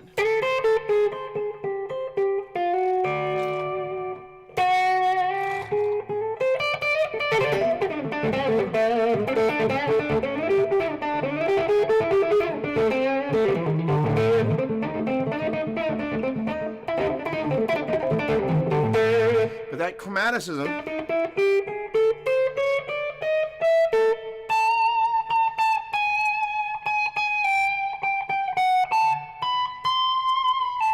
is something I've been kind of trying to bring out without it being over the top. Chromaticism, when it's used too much, sounds, it can be atonal, but if you bring kind of, can really kind of add it.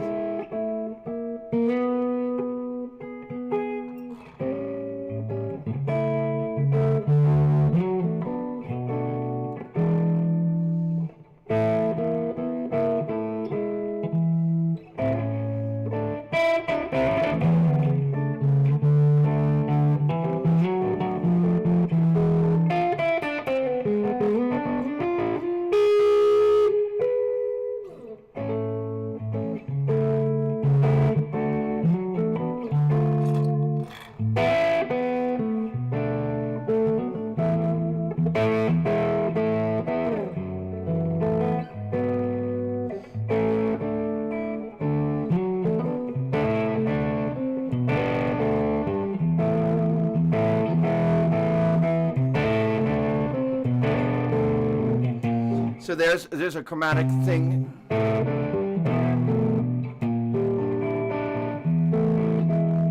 It is happening there in the bass line that was really different as I kind of, like I said, it just kind of came out. It wasn't something that I consciously did. It's sometimes you just hear something, you're like, oh, there it is, right? Okay. Hold on a second. Okay, good. Okay. Don't know if you cut it earlier, but Mark was just letting you know. Doug says he's combining the vocal and instrumental into one album. Yes. Okay. Yes. Sorry. So yes, Mark. Sorry. This is why I take notes here. Or don't take notes. So the idea is it's going to become one album, and it's going to become a long album. So I may, the idea right now is I'm just going to start recording, replacing guitar parts, and doing a little bit of touch up here and there, and adding background vocals, which I won't be singing. There are a pair of female vocalists that I'm planning on using here in the Bay Area. And then I'm going to be reaching out to Mike this week and seeing about kind of what block number of songs we want to work on at a time, because there's like 16 or more songs, so it's a lot of material. So the foolish thing would be to kind of wait and get it all done. The plan as of right now is to take groups of songs, get them mixed, and start dropping singles. All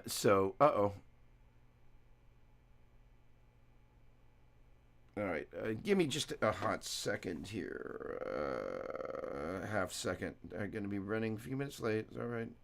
2:30. Let me just check on something real quick. Sorry. It's just a quick little bit of lesson business.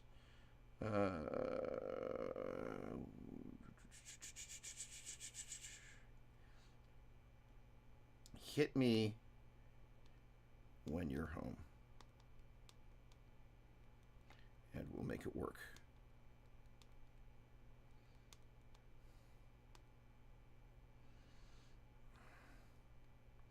All right, so that is to say, first of all, thanks, Tony. Your friendship and your interest and your help in all of this have been great. All right, okay. Thank you. All right, Albert. Oh, a speaker question. Let's say you couldn't use a Vintage 30. What would my second choice be, and why? What a great question. First of all,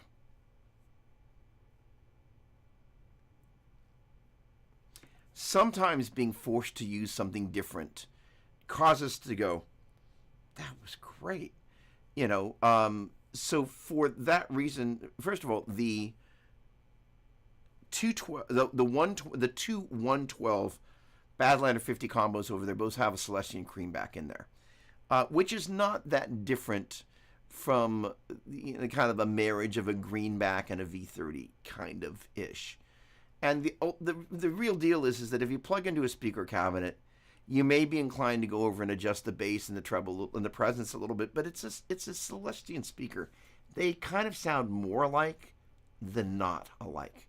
And yes, they vary from speaker to speaker and cabinet, closed back, open back, 412, 212, 112. But honestly, most of the time, what I'm searching for, it's going to be a strange analogy, is a chemical reaction.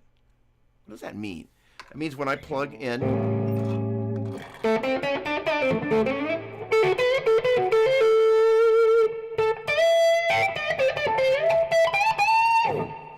what happens when I switch to, so there I was sending either the number 4 or the number 5. I think I must have been in 4. Now there's an interesting thing. 5 was brighter than 4.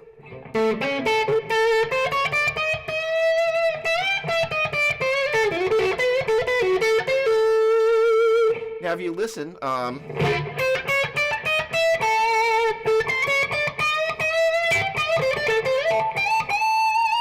there's a smoky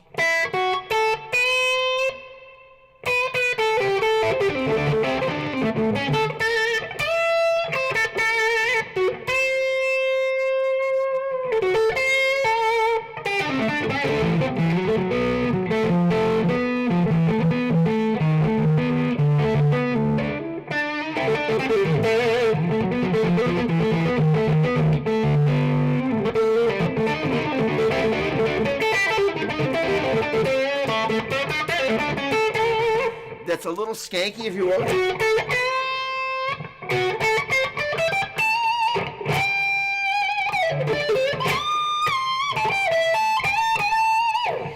Which is when I want to play that chord in the midst of something. So let's say I'm down on the bridge.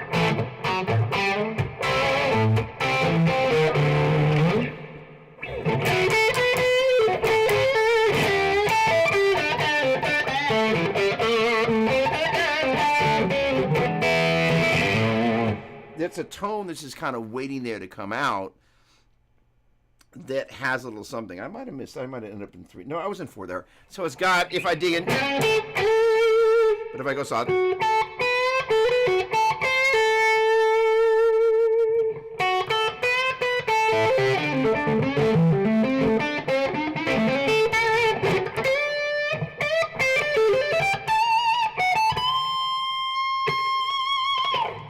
that smokiness that's there, and the slight skankiness, if I can, I get it.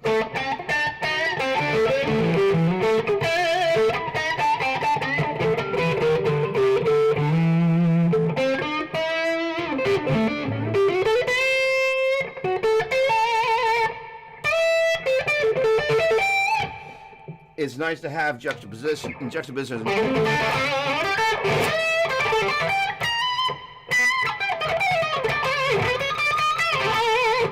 That little bit of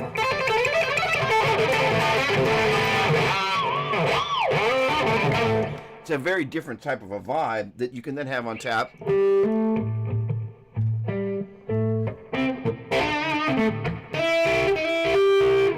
Back up on the volume.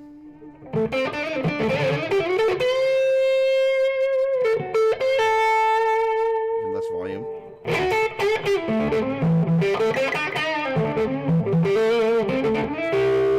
There's a creaminess. All that I kind of think of as a sonic chemical reaction. That is to say, you're throwing all these things in the pot, you're seeing how they interact. The cabinet is going to cause me to get a slightly different reaction. And most of the time, changing something up usually brings out something better. Not always, but most of the time you're like, oh, there's a thing there, and I'm looking for certain frequencies.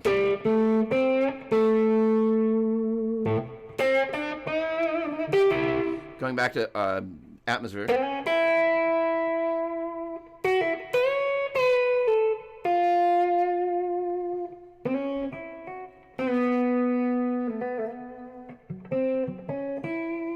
One of the things that's also getting ready to happen is I'm going to start putting together probably a San Francisco-based, Los Angeles, and Nashville-based bands. Because one of the things I'm not going to waste money doing is flying musicians from town to town. I'm kind of done doing that for now. But I'm thinking about playing live. And one of the things, when you think about playing live, one of the things that's really cool is extending the intros out, right?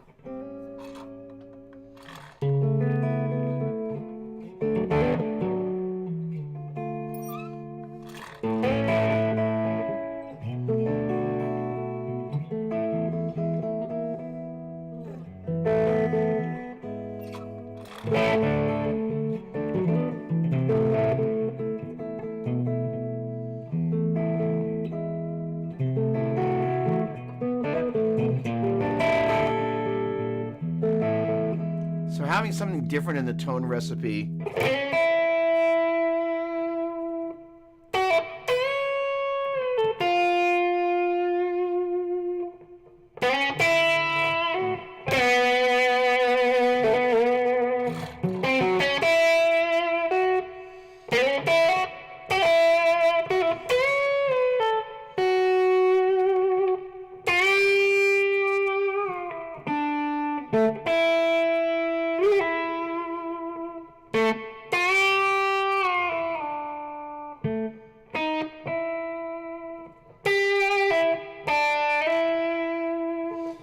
Having something different that happens than when you would normally do means you're going to react differently. And one of my favorite things about playing live is having the opportunity to go, there's a certain amount of some of the things you work out in advance. You kind of know what you're going to do. But there's a certain amount where you kind of go, you try and leave enough space where you go, I don't know what I'm going to do. And that's where the magic happens, because people sense the difference between the things that are worked out, that are rehearsed, that are cool, that are tight, and the part where you're going like, they're just going for it. We watch so much on reels where we're kind of going, how many takes did it take for that one to be the capture, right? And then there's a certain amount where you're seeing captures from live performers where you go, hey, you know, that was something, somebody was so excited, they shot it and they shared it, right? I spent some time this morning kind of thinking in the back of my mind as I was playing how excited I am to actually kind of get out and play and just kind of see what sort of things people react to. Because one of the interesting things is when you get to a certain point and you've created enough energy in the room with what you're doing, people will react, good, bad, or otherwise. But when you see somebody pull out a phone where you've gotten to the point where they're kind of like, oh, I got to capture that thing. It's a moment that you're not just communicating with that person in their phone, you're communicating with that person on the phone and all the people that are going to see whatever it is that phone captures in that moment. It's a very unique dimension to playing live that's totally different than has really ever existed previously. So if you understand the power of those moments, both the ones that you have worked on where things are rehearsed, and more importantly, the moments where you're like, that happened only because of that moment and time, and they captured that thing, and that's out there. You all of a sudden begin to realize the power of that moment to really reach people that were not physically in the same place as you were. That's incredibly powerful. So with that in mind, changing something up tonally sometimes will get you to do something that you wouldn't have done otherwise. And part of touring and playing live is sometimes you're not playing with your same cabinet. When I go to Nashville, this cabinet right there, no, it's in the back behind that one. That cabinet right there is a tall, oversized, it was basically a rectifier standard straight. And that's a particularly unique sounding cabinet. It just responds a little bit differently. Quite often I'll get one of those and I'll bring some sort of power amp and I'll bring some sort of fractal unit and I'll run stereo out of both sides of the cabinet. And it has a different sound than what I use here. Although that's here in the rig, I'm spending a lot of time playing through either that cabinet or that one right there, which is the rectifier traditional straight, which is the cabinet that John Petrucci uses more often than not in the studio. It's the main Metallica cabinet. And it's a very unique sounding cabinet. Each one of these cabinets kind of has its own vibe. So what ends up happening is kind of, if you will, the reflection of the chemical reaction of...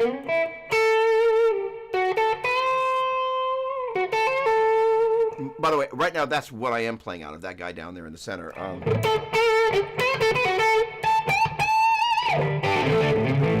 And it is loaded with vintage 30s. But when I play through a different cabinet, I kind of don't care what it is, especially because I don't spend a lot of time playing unless I'm doing something demo related around the Mesa Boogie stuff. I'm not playing in drop tuning besides the drop D that's part of why this guitar got bought, for that thing that's at the top of the loop that's at the beginning of the live stream, Slave to the Grind, where I basically just playing a drop D and it's allowing me to do the...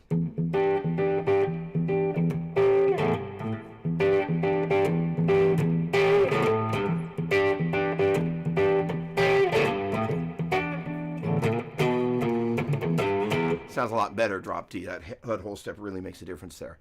But the point being is that the way the gear speaks to you means you're going to play differently, and I love that. And so the interesting is I'm at a moment where I'm starting to plugging into these different amps. I'm believing and hoping that the 90s dual rectifier is going to be the main amp that I kind of resonate with. It makes things a lot easier for just being able to just use one amp.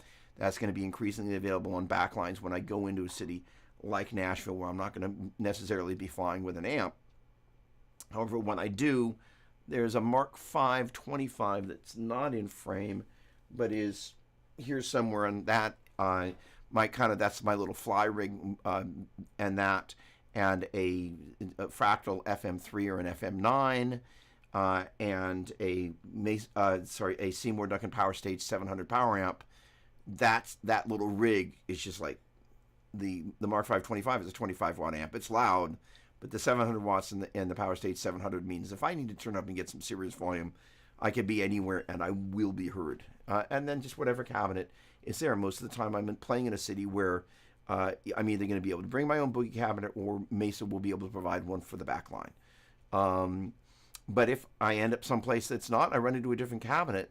I'm kind of, there are a bunch of things with G1275Ts in them, which is kind of the stock standard Marshall speaker and cabinet. That I've spent enough time playing through those that, you may or may not change what's on the amp. You may just kind of go, oh, this is a cool thing that's happening, right? And because I don't spend a lot of time below low E, in that situation, probably I will be more consistent, just kind of keeping things where they are. All right. Tony, thank you as always, my dear friend. Really just great. Mike Mitchell.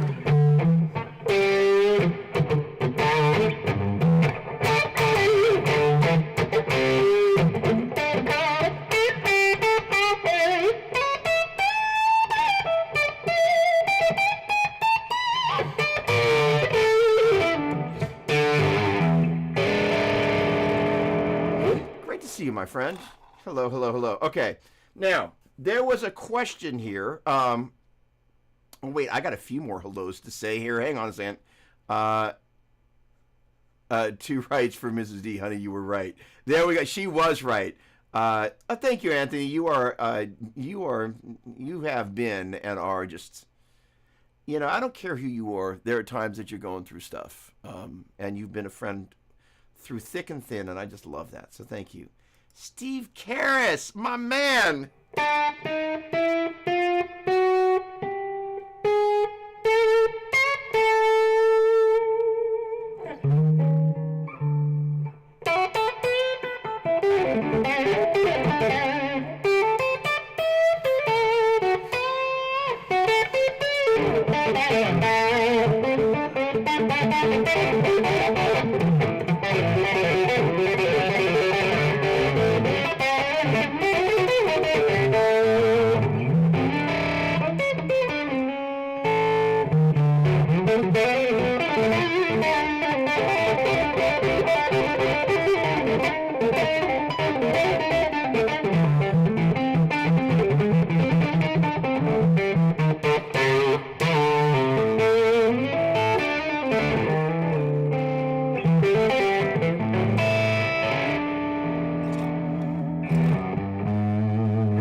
See my man. Hello, hello, hello, hello.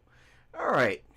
My go-to speakers are Bad Cat speakers. Awesome. They're vintage 30s with different doping. They still have the vintage 30 sound. Mid bump, but a little bit more chime in the top end. Nice, dude. That and so the interesting thing is that so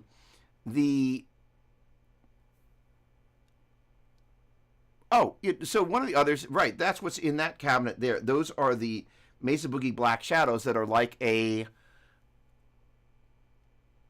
classic lead 80 with different doping. And so again, the different doping changes the way the speakers sound and feel. So awesome. I'll have to check out those Bad Cats. Those might have actually been in a cabinet that I played with at a guitar thing. My buddy Chris Rocha, who's a great guitar player, really well known in the Praise and Worship world, producer, player, plays like Madison Square Garden.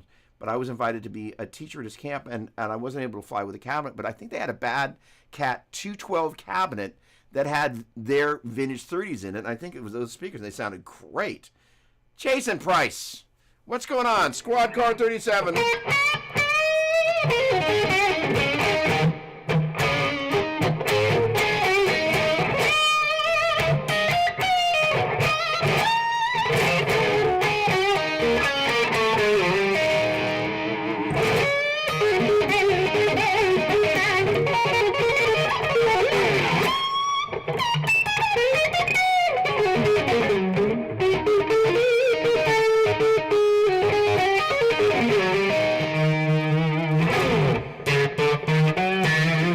Flat there from my buddy Jason. What's going on? And Brooks.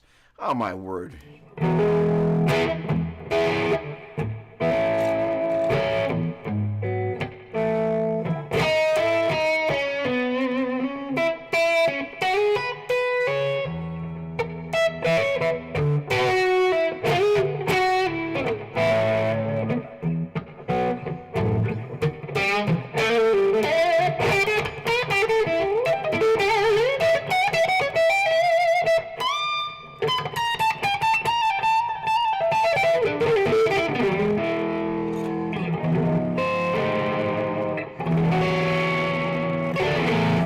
on, Brooks. Brooks made one of the coolest observations.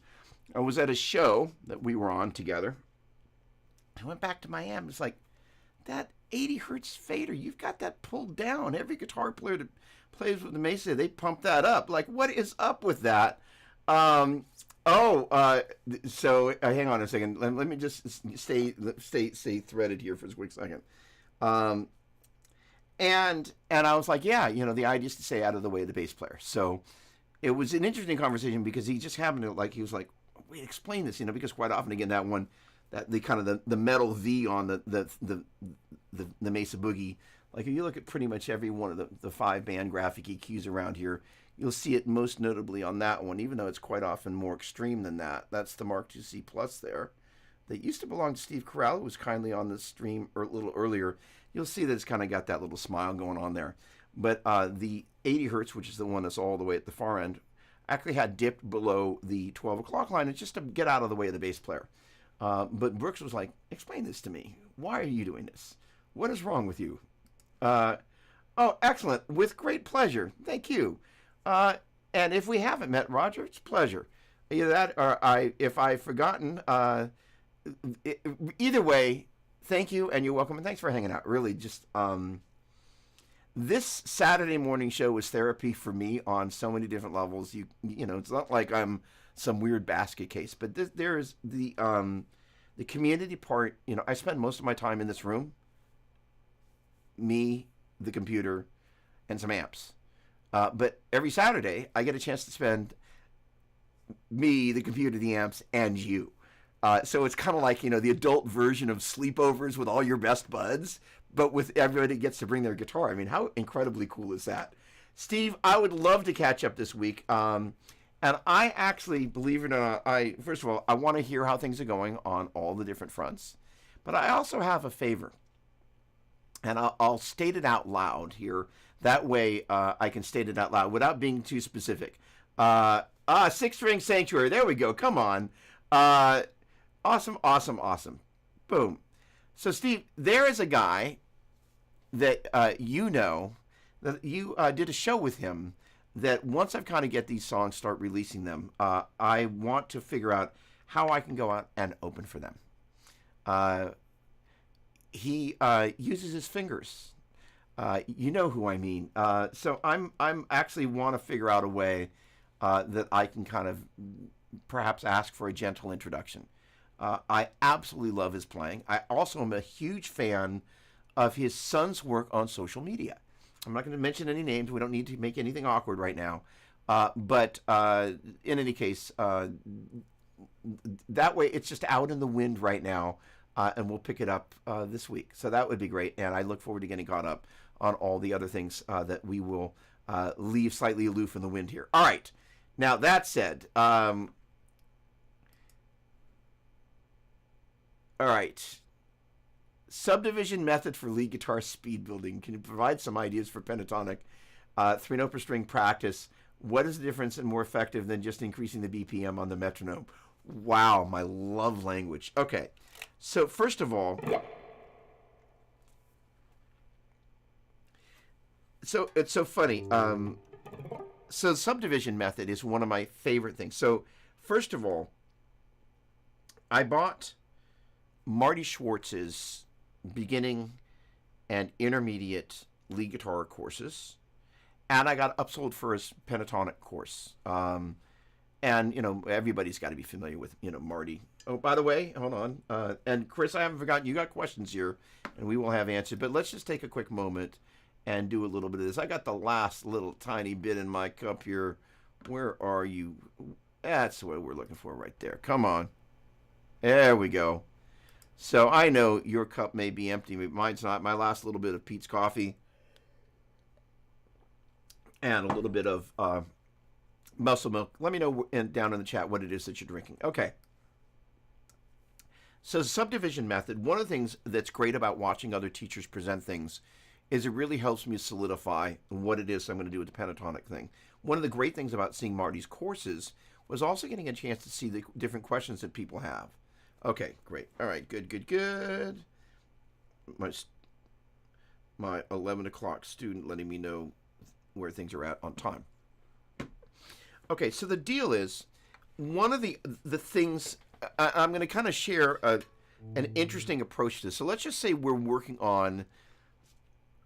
I'm going to throw a couple of different ideas together. Actually, this is going to be really cool for everybody, I think. So the deal is, if we're in A and we're thinking about the A minor pentatonic, and we think about the notes, which are A, C, D, E, G, A, C, D, E, G, A, C, and we think about an A minor chord, albeit slightly out of tune, the notes of the tonic chord, that is to say, the chord that you would play at the root of the chord progression that you would be playing that A minor pentatonic over the top of, that would be an A minor chord. If you were to look at just kind of major, minor, diminished, and that would be a minor triad. And you could, keeping in mind that if you look at the triad chord relay, major, minor, minor, major, major, minor, diminished, major, you have minor triads that occur at the 2, 3, and 6. So if you got a lone minor chord, you could be interpreting it as a 2 chord. And notes, you could play Dorian over it. You can interpret it as a 3 chord. Actually went to the natural 7 instead of.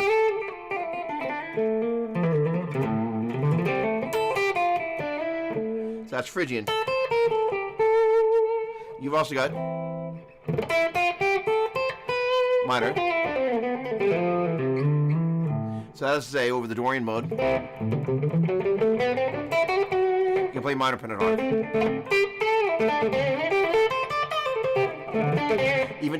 It doesn't include the natural 6 and 2. You can still feel that tonality in there. If we do Phrygian, even though we're not going to include the flat 6 and the flat 2, you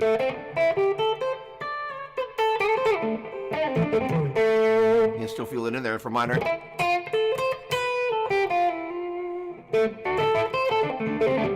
Even though it doesn't include the flat 6 and the natural 2. Feels different than the minor pentatonic when played over the 2. Now, that is a 2, 3, and 6. The triad based on the Dorian, Phrygian, minor. All right, so the deal is, when we're playing this, regardless of which one of those we're playing at, we're just saying 1, flat 3, 4, 5, flat 7, 1. And that tonic chord is a minor chord or a minor triad. So the ability to see that 1, flat 3, 5, 1, flat 3, 5 is really important.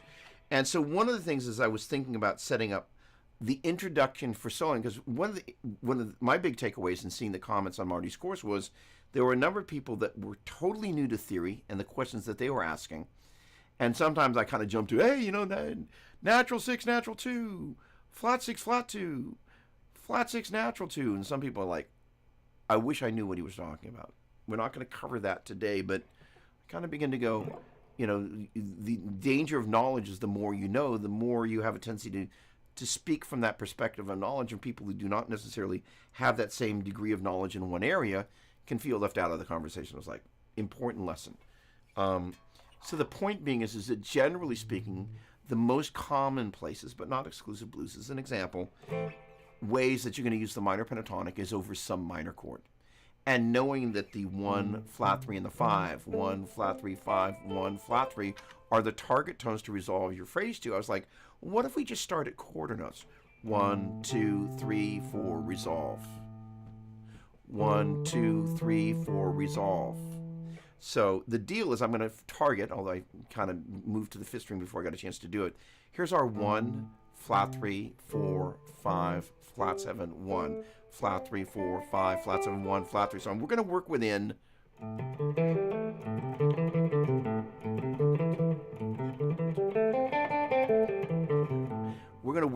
this range of notes right here. And it's going to incorporate a combination of things. We're going to basically start off with quarter notes, basically going 1, 2, 3, 4, and then we're going to resolve with the 1. That is, say 1, 2, 3, 4, 1. 1, 2, 3, 4, flat 3. We have the strength. And okay, now we can call out two different things. I was calling out the beats because when we get up to 1 E and a, 2 E and a, or 1 and 2 and, we're going to be calling out the beats just such that everybody's clear on what we're doing. In fact, let me just start there. 1, 2, 3, 4, 1, 2, 3, 4, 1 and 2 and 3 and. brain on. 1, 2, 3, 4. 1, 2, 3, 4.